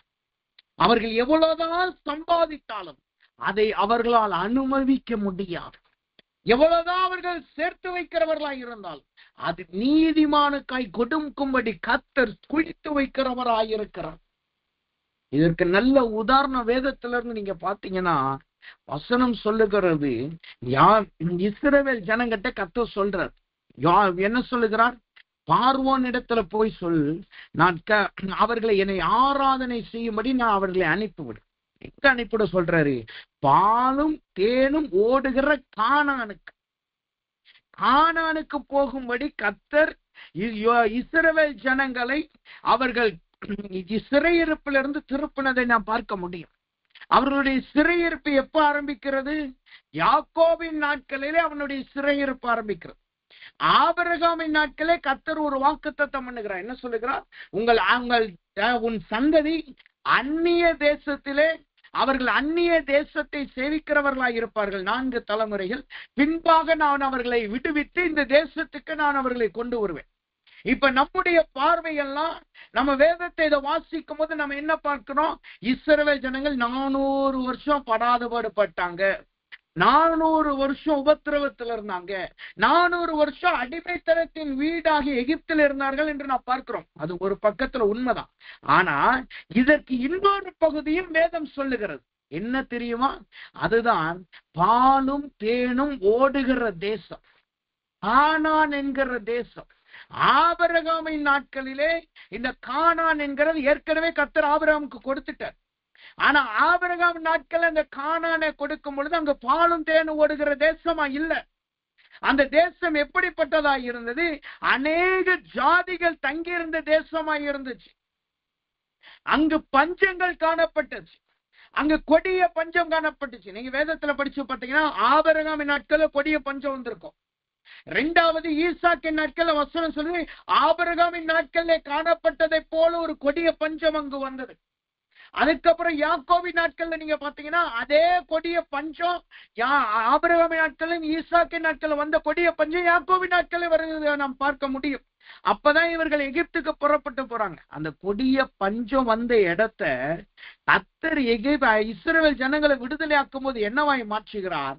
பாலும் தேனும் ஓடுகிற தேசமாய் மாற்றுகிறார். இப்ப யோசித்து பாருங்க, இந்த கானான்ல வாக்குத்தத்தம் பண்ணப்பட்ட சந்ததி இல்ல, இந்த கானான்ல ஆபிரகாமினுடைய சந்ததி இல்ல. அப்ப யார் அந்த தேசத்தை பண்படுத்தினா? அப்ப யார் அந்த தேசத்தை பலப்படுத்தினா? அப்ப யார் அந்த தேசத்தை பாலும் தேனும் ஓடுகிற தேசமா மாத்தினா? அங்கு யார் காணப்பட்டான் என்று பார்த்தா, அங்கு தேவனுக்கு பிரியமில்லாத பாவிகள் தான் அங்கு இருக்கிறாங்க. அங்க இருக்க எமோரியர்கள் அங்க இருக்கிறார்கள், கானானியர்கள் அங்கு இருக்கிறார்கள். இவர்கள் தான் அந்த தேசத்தை பண்படுத்துகிறவர்களாய் இருந்தார்கள். இது எதை காட்டுது? சிறையிருப்புள்ள தேவஜனங்கள் இருந்தாலும் இன்னொரு பகுதியில அவர்கள் வந்து அனுபவிக்கும்படியாய் பாவிகளை கொண்டு கர்த்தர் ஆஸ்தியை சேர்த்து வைக்கிறவராய் காணப்படுகிறார். அவர்கள் அதைத்தான் வந்து சுதந்திரிக்கிறவர்களாய் காணப்பட்டார்கள். இது எதை காட்டுகிறது? இன்னைக்கு நிறைய தேவ பிள்ளைகளாகிய நாம் என்ன சொல்றோம்? நான் சிறையிருப்புல இருக்கிறேன், நான் என்னை அடிமைத்தனத்தின் வீட்டிலே காணப்படுகிறேன், நான் உபத்திரவத்தில் இருக்கிறேன், கர்த்தர் என்னை காணாதவரை போல இருக்கிறார், எனக்கு தேவ வார்த்தை கிடைக்கல என்று நாம் சொல்லுகிறோம். ஆனால் ஒன்றை நன்றாய் புரிந்து கொள்ளுங்க, நீங்க சிறையிருப்புல இருக்கும் பொழுது அவர் தூங்குகிற தேவன் அல்ல. நீங்கள் உபத்திரவத்தில் இருக்கவே கர்த்தர் உங்களை விட்டுட்டு அவர் தூங்குகிற தேவன் அல்ல. உங்களை ஆறுதல் படுத்துகிறார். ஆனா அந்த சிறையிருப்பிலிருந்து நீங்க வெளியில வரும் பொழுது உங்களுக்கு தேவையான பாலும் தேனும் ஓடுகிற தேசத்தை நீங்க உபத்திரவப்படுகிற நாளிலே கர்த்தர் ஆயத்தம் பண்ணி கொண்டிருக்கிறார். அதுதான் இஸ்ரவேல் ஜனங்களுக்கு நடந்தது. அதனாலதான் கர்த்தர் சொல்லுகிறார், பாவிகளின் ஆஸ்தியோ நீதிமான்களுக்காய் சேர்த்து வைக்கப்படுகிறது. பாவிகளின் ஆஸ்தியோ இஸ்ரவேல் ஜனங்களுக்காய் சேர்த்து வைக்கப்பட்டதாய் இருந்தது. யோசித்து பாருங்க, ஆபிரகாமின் நாட்கள்ல இருந்த பஞ்சமாய் இருந்த தேசம் இப்ப எப்படி மாறுகிறது? அது ஒரு பாலும் தேனும் ஓடுகிற தேசமாய் மாறினது. இந்த இஸ்ரவேல் ஜனங்க வந்தாங்க. யோசேப்பும் காலேப்பும் சேர்ந்து புதிய சந்ததி அந்த தேசத்தை நுழைஞ்ச உடனே என்ன நடந்துச்சு? அவர்கள் விதை விதைக்கிறவர்களாயும் இல்ல, அறுக்கிறவர்களாயும் இல்ல, அங்கு இருக்கிறதை அவர்கள் புசிக்கிறவர்களாய் மாறினார். நான்காம் விளைச்சலின் பலனை அவர்கள் புசிக்கிறவர்களாய் மாறினார். அவர்களுக்கு இந்த பாலும் தேனும் ஓடுகிற தேசத்தை கர்த்தர் சொந்த தேசமாய் கொடுத்தார். அங்க இருக்கிற பாவிகள் துரத்தப்பட்டார்கள், அங்க இருக்கிற அக்கிரமக்காரர்கள் துரத்தப்பட்டார்கள். அவர்களுக்கு தொல்லைதான் வந்து குவிந்ததே தவிர அவர்களால் அதை அனுபவிக்க முடியல. அப்ப இது எதை காட்டுகிறது? இதுதான் கர்த்தரால் சேர்த்து வைக்கப்படுகிற ஆஸ்தியை காட்டுகிறது. அப்ப நாம் வாழுகிற நாட்களிலே தேவன் உங்களுக்கு ஆஸ்தியை சேர்த்து வைக்கிற தேவனாயிருக்கிறார். இன்றைக்கு உங்க பார்வையில பாவிகள் செழிப்பாய் போய்கொண்டிருக்கிறார்களா? இன்னைக்கு நிறைய பேர் சொல்றாங்க, கர்த்தர் அவர்களெல்லாம் தண்டிக்கல, கர்த்தர் அவர்களை விசாரிக்கல, நான் கர்த்தருக்காக நிக்கிறேன், என் வாழ்க்கை இப்படி இருக்கு, ஆனா அநியாயம் செய்கிறவன் நல்லா வாழ்ந்துட்டு போறான். 2 நாட்களுக்கு முன்பாக ஒரு நியூஸ் பார்த்தேன். அந்த நியூஸ்ல தெளிவா ஒரு கோட் எழுதியிருக்கு. என்னன்னா, நல்லவர்களுக்குத்தான் இப்படி நல்லவர்களுக்கு மட்டும்தான் இப்படி நடக்குது, இனிமே நான் நல்லவனா வாழக்கூடாது. நல்லவர்களுக்குத்தான் இப்படி நடக்குது, இனிமே நான் நல்லவனா வாழக்கூடாது. அவருக்கு ஏதோ ஒரு குறைவு வந்திருக்கு, ஏதோ ஒரு போராட்டம் வந்திருக்கு, அதனால அவர் அப்படி எழுதியிருக்கிறப்ப. அதே போலதான் இன்னைக்கு நிறைய தேவ பிள்ளைகளுடைய ஓட்டமும் இப்படிதான் இருக்கு. ஆனா ஒன்றை நாம் புரிந்து கொள்ளுவோம், நம்முடைய சிறையிருப்புல இருக்கும் பொழுது, நம்முடைய உபத்திரவத்தில் இருக்கும் பொழுது கர்த்தர் நமக்காய் ஸ்தலங்களை ஆயத்தம் பண்ணுகிறவராய் இருக்கிறார். இது நம்முடைய உலகத்தின் ஆசீர்வாதத்தை மாத்திரம் சொல்லல. இயேசு சொன்னாரு, நான் என் பிதாவின் வீட்டுக்கு போறேன், அங்க அநேக வாசஸ்தலங்கள் இருக்கிறது, அதுல உங்களுக்கு ஒரு வாசஸ்தலத்தை நான் ஆயத்தம் பண்ணுறேன். அநேக வாசஸ்தலங்கள் இருக்கிறது, அதுல உங்களுக்கு ஒரு வாசஸ்தலத்தை ஆயத்தம் பண்ணுகிறேன். அப்ப இன்றைக்கு கர்த்தர் சொல்லுகிறார், பாவிகளின் ஆஸ்தியை கர்த்தர் நமக்காய் சேர்த்து வைக்கிற தேவனாய் காணப்படுகிறார்.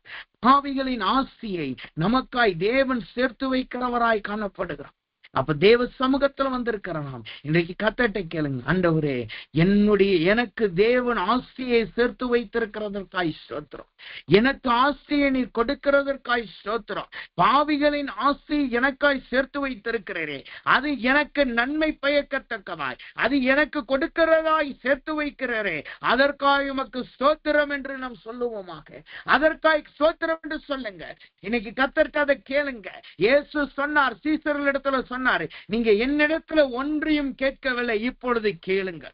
என்னிடத்துல நீங்கள் ஒன்றையும் இதுவரை கேட்டதில்லை, இப்பொழுது கேளுங்கள். அதே வார்த்தை இன்றைக்கு கர்த்தர் சொல்லுகிறார். அவர் நம்ம இந்த பூமியில இருக்கும் பொழுது தம்முடைய ஆசையினால் நம்மளை அலங்கரிக்கிறார், தம்முடைய ஆசையினால் நம்மளை நிரப்புகிறார். அவருடைய ஆசீர்வாதத்தின் பங்கை நமக்கு கர்த்தர் கொடுக்கிறவராய் காணப்படுகிறார். அப்ப தேவ சமூகத்துல வந்திருக்கலாம். எப்படி இஸ்ரவேலுக்கு ஒரு பாலும் தேனும் ஓடுகிற தேசத்தை கொடுத்தாரோ, அதே போல் உங்களை ஆசீர்வதிக்க வல்லமையுள்ளவராய் இருக்கிறார். நாம் தரித்திரனாய் இருப்பதும் இல்லாமையில் இருப்பதும் கர்த்தருடைய சித்தம் அல்ல, அது தேவ நாமத்தை தூசிக்கிறதா. அதை 2 விதத்துல நம்ம பார்க்கணும். அதை ஒரே எக்ஸ்ட்ரீமுக்கு நம்ம போய் புரிஞ்சுக்க கூடாது. அது 2 விதத்துல இருக்கு. ஒண்ணு, கர்த்தர் உலகத்தின் ஆசீர்வாதத்தினால் நம்மளை ஆசீர்வதிக்கிறார், அது உண்மை. அதே நேரத்துல கர்த்தருடைய நாமத்துக்காய் நாம் எல்லாவற்றையும் இழக்கிறது, அது வேற காரியம். அது 2ஐயும் நம்ம குழப்பிடக்கூடாது. இன்றைக்கு நிறைய பேர் அதை குழப்பிக்கிறோம். நான் கர்த்தருக்காக எல்லாத்தையும் இழக்கிறேன்னு சொல்லிட்டு அவர்களுக்கு கர்த்தரே நன்மையை கொடுத்தாலும் அதை இழந்துட்டு வர்றவங்களா தான் இருக்கிறாங்க. ஆனா வேதம் அப்படி சொல்லல. கர்த்தர் ஆஸ்தியை கொடுக்கிறார், அதே நேரத்துல கர்த்தருக்காய் அதை இழக்கிறதுக்கும் நாம் ஆயத்தமா இருக்கணும். அது நம்மளை பிடித்துக் கொள்ளுகிறதாய் காணப்படக்கூடாது. ஏன்னா மத்தேயுவின் புஸ்தகம் 19வது அதிகாரம் 22வது வசனம் சொல்லுது, அந்த வாலிபன் மிகுந்த ஆசையுள்ளவனாய் இருந்தபடியினால் இந்த வார்த்தைகளை கேட்டபோது துக்கமடைந்தவனாய் போய்விட்டான். என்ன இயேசு சொன்னாரு? நீ மிகுந்த ஆசை உள்ளவனா இருக்கிறப்பா, உன்னிடத்துல இருக்கிறத நீ ஏழைகளுக்கு கொடு, இல்லாதவர்களுக்கு கொடு. இத கேட்ட உடனே அவனுக்குள்ள ஒண்ணு வந்துச்சு. என்னன்னா, ஆஸ்தி இல்லாம நாம எப்படி வாழ்றது, இவ்வளவு நாள் சேர்த்து வச்ச ஆஸ்தி எங்க போறதுன்னு சொல்லி அவன் இயேசுவை விட்டு துக்க மனதா போயிட்டான். அதனால ஆஸ்தி கர்த்தரால் கொடுக்கப்படுறதா இருந்தாலும் அது நம்மளை ஒரு நாளும் நமக்கு தேவனாய் மாறிவிடக் கூடாது. அது ஒரு காலமும் நாம் அதை பின்பற்றுகிறவர்களாய் மாறிவிடக் கூடாது. தேவன் ஆஸ்தியை கொடுக்கிறார், ஆனால் அதே நேரத்தில் அந்த ஆஸ்திக்கு விட்டு நமக்கு அதை ஆஸ்திக்கு அதிலே நம்முடைய நோக்கத்தை நாம் வைத்து விடக்கூடாது. அது இல்லாமலும் நமக்கு வாழ தெரியும். கர்த்தருக்காய் அதை கொடுக்கிறவர்களாய் காணப்படும். சரி, இங்க வசனம் சொல்லுகிறது, பாவிகளின் ஆஸ்தியை தேவன் தம்முடைய ஜனங்களுக்காய் சேர்த்து வைக்கிறார் என்று நாம் பார்த்தோம். சரி, நமக்கு இப்ப கர்த்தர் ஆஸ்தியை கொடுத்து விட்டார். அந்த அந்தஸ்தை, அந்த பொன்னும் வெள்ளியும் மிருக ஜீவனும் வஸ்திரங்களின் ஆசீர்வாதத்தை கர்த்தர் கொடுத்துட்டார். இந்த ஆஸ்தியெல்லாம் வந்த பிறகு நம்முடைய ஜீவியம் எப்படி காணப்படணுமா? 2 விதத்தை கர்த்தர் சொல்லுகிறார். முதலாவதாக, ஆஸ்தி வந்த உடனே, தேவனுடைய ஆசீர்வாதம் வந்த உடனே நம்முடைய ஜீவியம் எப்படி காணப்படணும்? வசனம் சொல்லுது. 1 யோவானின் புஸ்தகம் 13வது அதிகாரம் 17வது வசனத்தை நீங்க படிச்சு பார்த்தீங்கன்னா அந்த வார்த்தை சொல்லுகிறது, ஒருவன் இவ்வுலக ஆஸ்தி உடையவனாய் இருந்து தன் சகோதரனுக்கு குறைச்சல் உண்டா என்று கண்டு தன் இருதயத்தை அவனுக்கு அடைத்து கொண்டால் அவனுக்குள் தேவ அன்பு நிலை கொள்ளாதிருக்கிறது எப்படி? நிலை கொள்ளுங்கிறது எப்படி என்று அந்த வசனம் சொல்லுகிறது. ஆஸ்தி வந்தவுடனே நம்முடைய ஜீவியம் எப்படிப்பட்டதாய் காணப்படணும்? அது அன்பு நிறைந்ததாய் காணப்படும். அன்பு நிறைந்ததாய் காணப்படும். ஏனென்றால் வசனம் சொல்லுது, சங்கீதக்காரன் சொல்லுகிறான், சங்கீதம் 37வது சங்கீதம் 25வது வசனத்தை நீங்க படிச்சு பார்த்தீங்கன்னா அந்த வசனம் எப்படி? சங்கீதம் 37:25 சொல்லுது, நான் இளைஞனாய் இருந்தேன், முதிர் வயதுள்ளவனானேன், ஆனாலும் நீதிமான் கைவிடப்பட்டதையும் அவன் சந்ததி அப்பத்துக்கு இறைந்திருக்கிறதையும் நான் காணவில்லை. அவன் என்ன சொல்லுகிறான்? நீதிமான் கைவிடப்பட்டதையும் அவன் சந்ததி அப்பத்துக்கு இறந்திருக்கிறது என்றால் கெஞ்சி திரிகிறது. கெஞ்சி திரிகிற அனுபவம் தான் இறந்திருக்கிற அனுபவத்தை காட்டு. அப்ப கெஞ்சி திரிகிறது நான் கண்டதில்லை. அப்ப நீதிமானுக்கு தேவையானதை கர்த்தர் கொடுக்கிறார். நீதிமானுக்கு தேவை அவனை கைவிடாதபடி கர்த்தர் காத்துக் கொள்ளுகிறார். அப்படி நம்மளை கர்த்தர் காத்துக் கொள்ளும் பொழுது நாம் எப்படிப்பட்டவர்களாய் இருக்கணும்? தேவ அன்பை வெளிப்படுத்துகிறவர்களாய் காணப்படணும். நம்முடைய சகோதரனுக்கு குறைவு வரும் பொழுது நாம் அதை அடைத்துக் கொள்ளுகிறவர்களாய் காணப்படக்கூடாது. உலக மனுஷர்கள் அப்படி இருக்கலாம். உலக மனுஷர்கள் அப்படிதான் காணப்படுறாங்க. கஷ்டப்படுற நாள்ல நல்ல உதவியை பெற்றிருப்பாங்க. ஆனா ஒரு கட்டத்துல இவங்க கஷ்டப்பட்டு முன்னேறி இருப்பாங்க, கஷ்டப்பட்டு மேல வந்திருப்பாங்க. வந்த பிறகு இவங்க வந்த பாதைகளை அவர்கள் மறந்து போயிடுவார். அவங்க கஷ்டப்படுற நாள்ல ஒரு மனுஷன் உதவி செஞ்சானே, அதே போல நான் மற்றவர்களுக்கு உதவி செய்கிறோம் என்கிற எண்ணத்துல இருக்க மாட்டாங்க, அதை மறந்து போயிடுவாங்க. ஆனா தேவ பிள்ளைகள் எப்படி இருக்கணுமா? தேவ அன்பை வெளிப்படுத்துறதா இருக்கணும். நமக்கு கொடுக்கப்படுகிற உயர்விலே மற்றவர்களுடைய குறைவை நாம் நினைத்து கொள்ளுகிறவர்களாய் இருக்கணும். குறிப்பாய் நம்முடைய சகோதரர்களுக்கு நாம் இறங்குகிறவர்களாய் காணப்படணும்.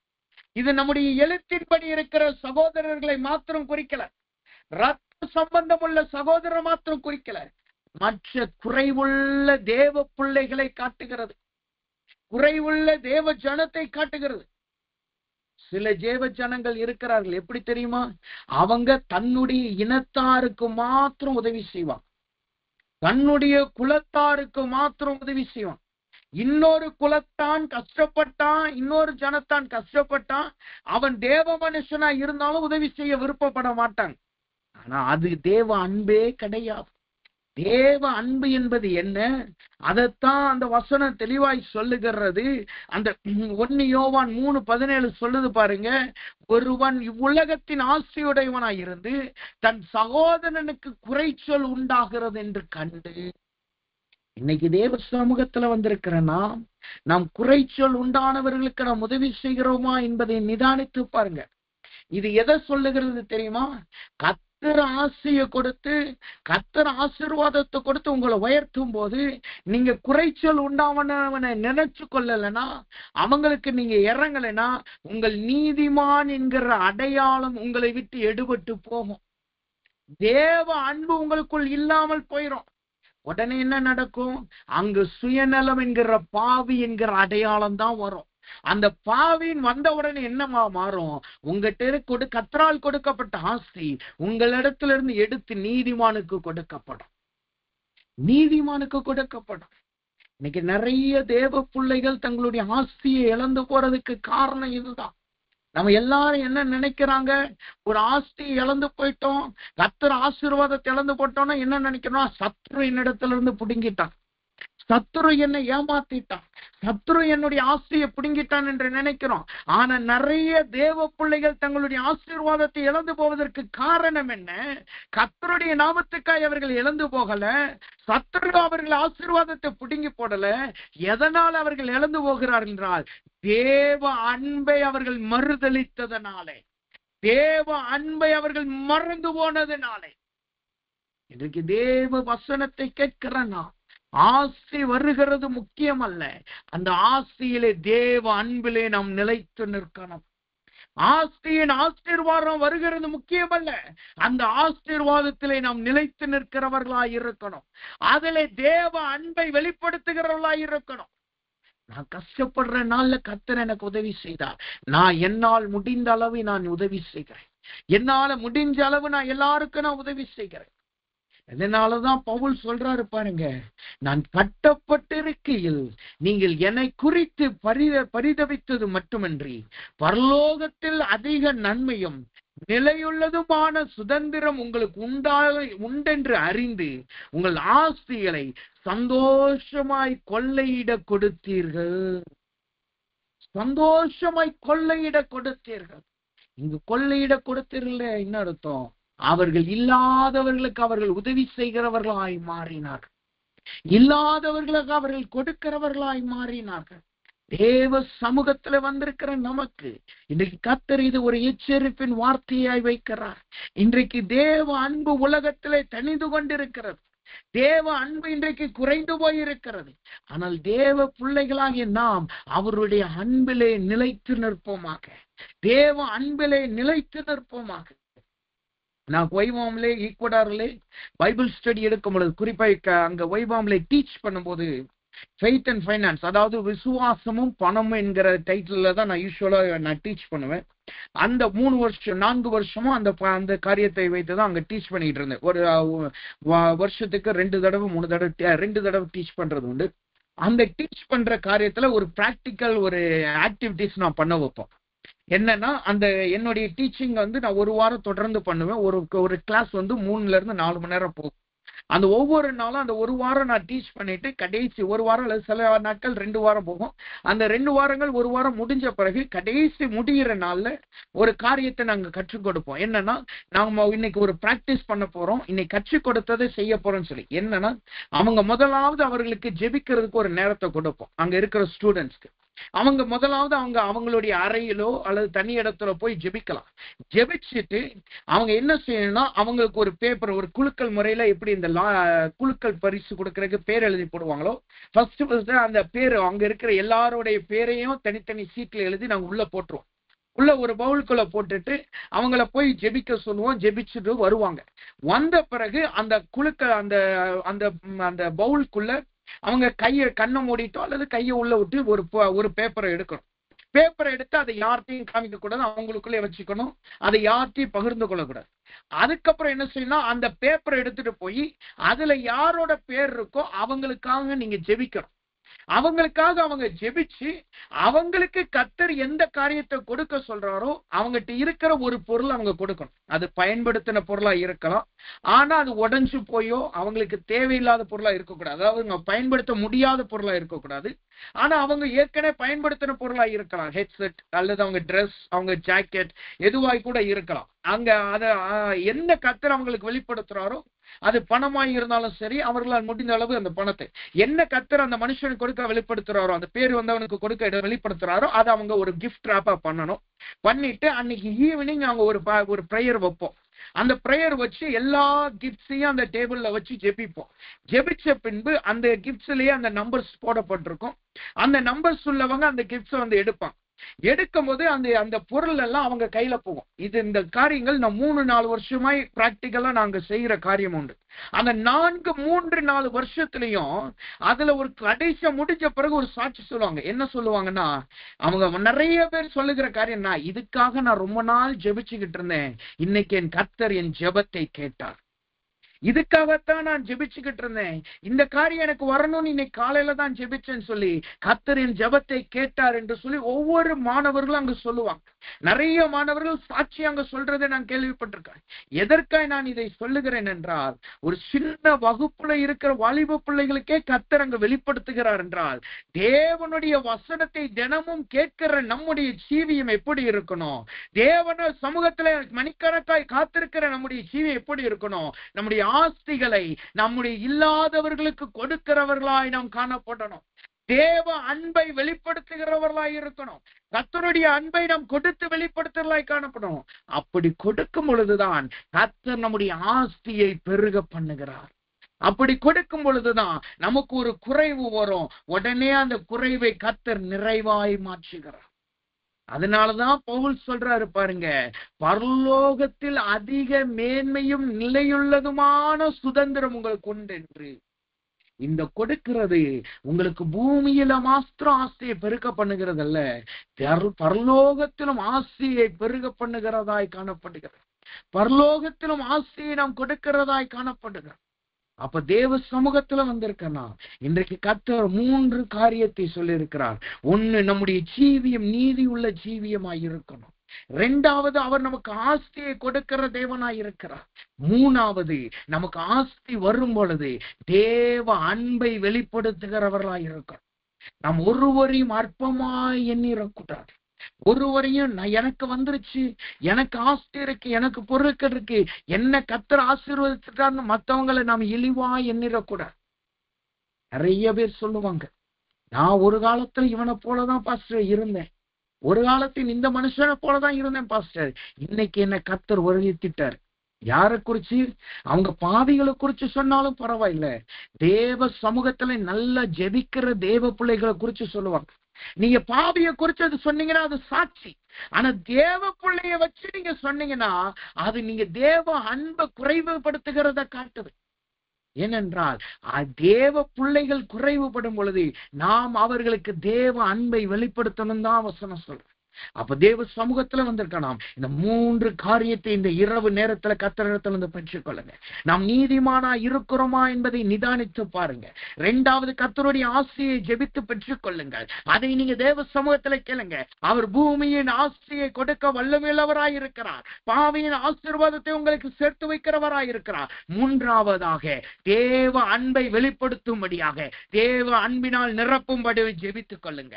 இந்த 3 காரியங்களை இப்பொழுது நாம் ஜெபித்து பெற்றுக் கொள்வோமாக. எல்லாரும் கண்களை மூடுவோம். தேவ சமூகத்தில் ஒப்புக்கொட்டுங்க. ஆண்டவரே, எனக்கு உம்முடைய கிருபையை வெளிப்படுத்துங்க என்று சொல்லுங்க. முதலாவதாக, என்னை நீதிமானாய் மாற்றுங்கன்னு சொல்லுங்க. அந்த 4 அடையாளங்கள் எனக்குள்ள இருக்கணும். நான் குற்றமற்றவனாய் இருக்கணும். நான் தேவ பார்வையில நன்மை செய்கிறவன் நல்லவனாய் வாழணும். நான் தரித்திரருக்கு இறங்குகிறவனாய் இருக்கணும். குறிப்பாய் கர்த்தருடைய பயம் என் வீட்டில் இருக்கணும். கர்த்தருடைய பயம் எனக்குள் இருக்கணும் என்று ஒப்புக்கொடுங்க. 2வதாக, தேவன் உங்களை ஆசீர்வதிக்கும்படியாய் நாம் ஜெபிக்க போறோம். தேவன் உங்களுக்கு ஆசையை கொடுக்கும்படியாய் நாம் ஜெபிக்க போறோம். 3வதாக, கர்த்தருடைய தெய்வீக அன்பிலே நிரப்பப்படுவாய் ஜெபிக்க போறோம். இப்ப எல்லாரும் கண்களை மூடுவோமா? முதலாவது, நீதிமான்களாய் மாற்றும்படி கர்த்தர் சமூகத்துல ஜெபிக்க ஆரம்பிப்போமா? எல்லாரும் சோதரிப்போம். சோதரிரம் ஆண்டவரே,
அல்லாத உயிரினங்கள் எனப்படும்.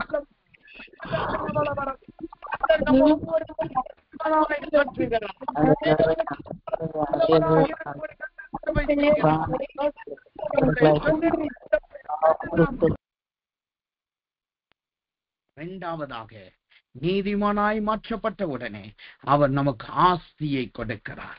இப்ப கர்த்தர் சமூகத்திலே கேளுங்க, ஆண்டவரே, ஆபிரகாமுக்கு மிருக ஜீவன்களும் பொன்னும் வெள்ளியும் ஆஸ்தியாய் பெருகினது போல சகரியாவின் நாட்களிலே பொன்னும் வெள்ளியும் வஸ்திரமும் ஆஸ்தியாய் பெருகினது போல கர்த்தர் என்னை ஆசீர்வதிக்கிறார். என் வீடு பொன்னினாலும் வெள்ளியினாலும் வஸ்திரங்களினாலும் ஆசீர்வாதத்தினால் நிரப்பப்படட்டும் என்று ஒப்புக்கொண்டுங்க. அவர் நம்மளை ஆசீர்வதிக்கிற தேவனாய் காணப்படுகிறார். நாம் தரித்திரராய் இருக்கிறது தேவ சித்தம் அல்ல. தேவனுக்காய் தரித்திரராய் இழந்து போகிறது அது வேற காரியம். ஆனால் கர்த்தர் என்ன சொல்லுகிறார்? தேவன் தம்முடைய பிள்ளைகளை ஆசீர்வதிக்கிறார். அவர் உங்கள் வீட்டை ஆசீர்வாதத்தினால் நிரப்புகிறார். ஆபிரகாமின் ஆசீர்வாதம் அவர்கள் பூமி தாங்கக்கூடாது இருந்தது என்று வசனம் சொல்லுகிறது. ஈசாக்கின் ஆசீர்வாதம் 100 திணையான ஆசீர்வாதமாய் இருந்தது. யாக்கோபின் ஆசீர்வாதம் இரட்டை பரிவாரத்தோடு வருகிறதாய் காணப்பட்டது. அந்த முற்பிதாக்களின் ஆசீர்வாதத்தை கர்த்தர் உங்களுக்கு கொடுக்கிறார். இப்ப அந்த ஆசையை பெற்றுக்கொள்ளுங்க. நிலைவ தேவனிடத்திலிருந்து அந்த ஆசீர்வாதத்தை பெற்றுக்கொள்ளுங்க. கர்த்தர் இப்பொழுது உங்களை ஆசீர்வதிப்பாராக. எல்லாரும் கரங்களை உயர்த்தி ஜெபிங்க. இன்றைக்கு கர்த்தர் உங்களுக்கு குறைவுகளை நிறைவாய் மாற்றுகிறார்.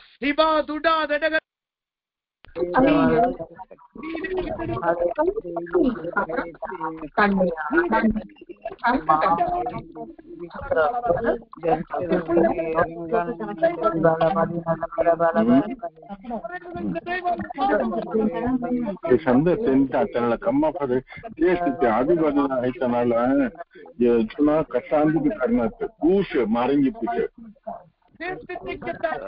बोलता कल लोग बोलता हमें कापड़े धुतला देखता तमाशे यूं खाना हुए हमें बोलना ही हमें देखो चलेंगे तब नहीं डई होता मर्ती का कमला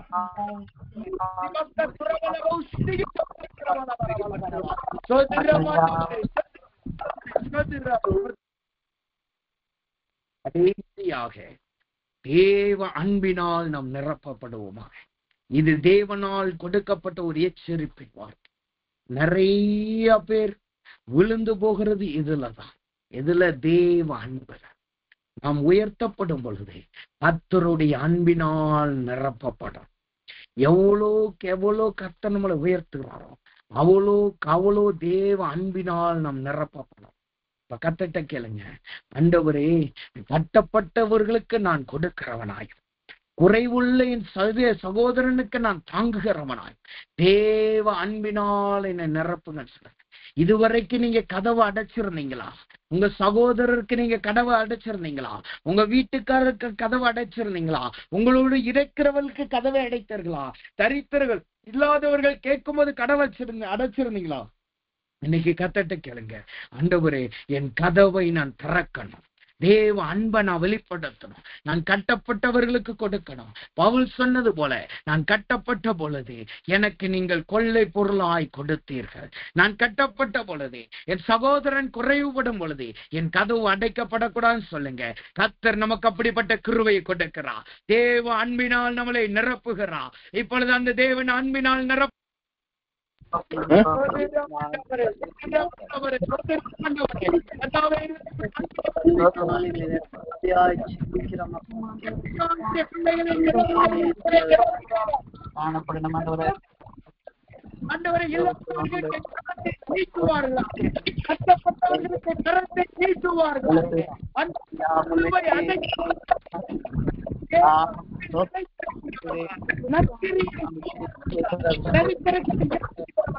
அந்த தெய்வீக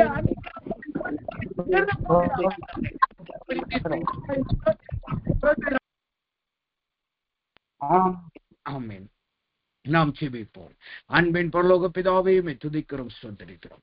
ஆண்டவரே, நல்லவன் தன் பிள்ளைக்கு ஆசையை சேர்த்து வைக்கிறது போல ஆண்டவரே, பாவிகளின் ஆஸ்தியை நீதிமான்களுக்கு சேர்த்து வைக்கிறீர் என்ற வசனம் சொல்லுகிறது போல எங்களுக்கு நல்லவராயிருக்கிறவர் நீர் மாத்திரமே. ஆண்டவரே, நீர் எங்களுக்கு உடைய பிள்ளைகளுக்கு இன்றைக்கு ஆசையை நீ சேர்த்து வைத்ததுக்காய் ஸ்தோத்திரம் ஆண்டவரே. அந்த ஒரு ஞானத்தையும் உணர்வையும் கொடுத்ததுக்காய் ஸ்தோத்திரம் ஆண்டவரே. அப்பா ஆண்டவரே, நீதிமான்களாய் உடைய பிள்ளைகளை மாற்றினதுக்காய் ஸ்தோத்திரம். எல்லா குறைவுகள் ஆண்டவரே, கலக்கங்கள், எல்லா அசுத்தங்களை கர்த்தர் மாற்றி போட்டு குறைவற்றவர்களாய் ஆண்டவரே, கர்த்தருக்கு முன்பாய் நன்மையாய் நல்லவர்களாய் தரித்திரருக்கு இறங்குகிறவர்களாய் குறிப்பாய் தேவ பயத்தில் நிரப்பப்பட்டவர்களாய் உடைய பிள்ளைகளை ஆசீர்வதித்ததற்காய் ஸ்தோத்திரம் கர்த்தாவே. எல்லாவற்றுக்கும் மேலாக உடைய பிள்ளைகளை ஆசையிலே பெருகச் செய்வீராக, ஆசீர்வாதத்திலே பெருகச் செய்வீராக. இவர்கள் இல்லாமல் இப்பொழுதே மாறுவதாக, இவர்கள் குறைவுகள் இப்பொழுதே மாறுவதாக. தேவனுடைய ஜனம் அப்பத்துக்கு இறைத்திரிந்து தலைகிறது போலவோ, தேவ ஜனம் கைவிடப்பட்டதையோ நான் கண்டதில்லை என்று சங்கீதக்காரன் சொன்னது போல உடைய பிள்ளைகளின் குறைவுகள் மாறுவதாக. அலைந்து திரிகிற அனுபவங்கள், இறைந்து திரிகிற அனுபவங்கள் இப்பொழுதே நிறுத்தப்படட்டும். இவர்களை யோபுவை போல, ஆபிரகாமை போல, ஈசாக்கை போல, யாக்கோபை போல, அப்போஸ்தலர் நாட்களிலே பொது உடைமையின் ஆசீர்வாதத்தை போல இவர்களை ஆசீர்வதிப்பீராக. ஆசையிலும் அந்தஸ்திலும் பெருகுவார்களாக. எல்லாவற்றுக்கும் மேலாக தேவ அன்பு உடைய பிள்ளைகளை நிறுக்கட்டும். தேவ அன்புடைய பிள்ளைகளை நிரப்பட்டும். ஆண்டவரே, உலகத்தில் அன்பு தணிந்து போகிற இந்த நாட்களிலே பிள்ளைகள் குறைவற்றவர்களுக்கும் ஆண்டவரே, சகோதரர்களுக்கும் ஆண்டவரே, தேவ ஜனத்துக்கும் கட்டப்பட்டவர்களுக்கும் கதவுகளை திறக்கிறவர்களாய் இவர்களை மாற்றுவீராக. அப்படி நீ செய்யறக்காய் நன்றி செலுத்துகிறோம் ஆண்டவரே. மீண்டும் ஒரு விஷயம் நான் ஜெபிக்கிறேன் ஆண்டவரே. அப்பா, பாவிகளின் ஆசையோ நீதிமானுக்கு சேர்த்து வைக்கப்படும் என்ற வார்த்தை இவர்கள் வாழ்க்கையில் அப்படியே நிறைவேறுவதாக.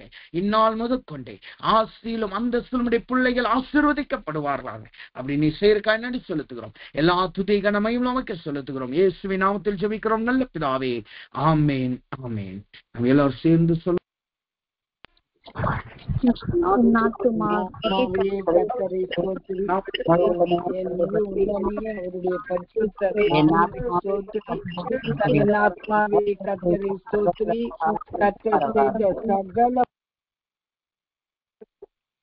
பிதாவாகிய தேவனுடைய அன்பும் பரிசுத்தாவியானவருடைய அன்யோன்ய ஸ்நேகமும் இன்றும் என்றும் சதா காலமும் நாம் யாவரோடும் கூட இருந்து நீதிமான்களாய் நம்மளை மாற்றி ஆஸ்தியிலே பெருக செய்து தேவ அன்பில் நிரப்பப்பட்டவர்களாய் நம்மளை ஆசீர்வதித்து வழி நடத்துவாராக.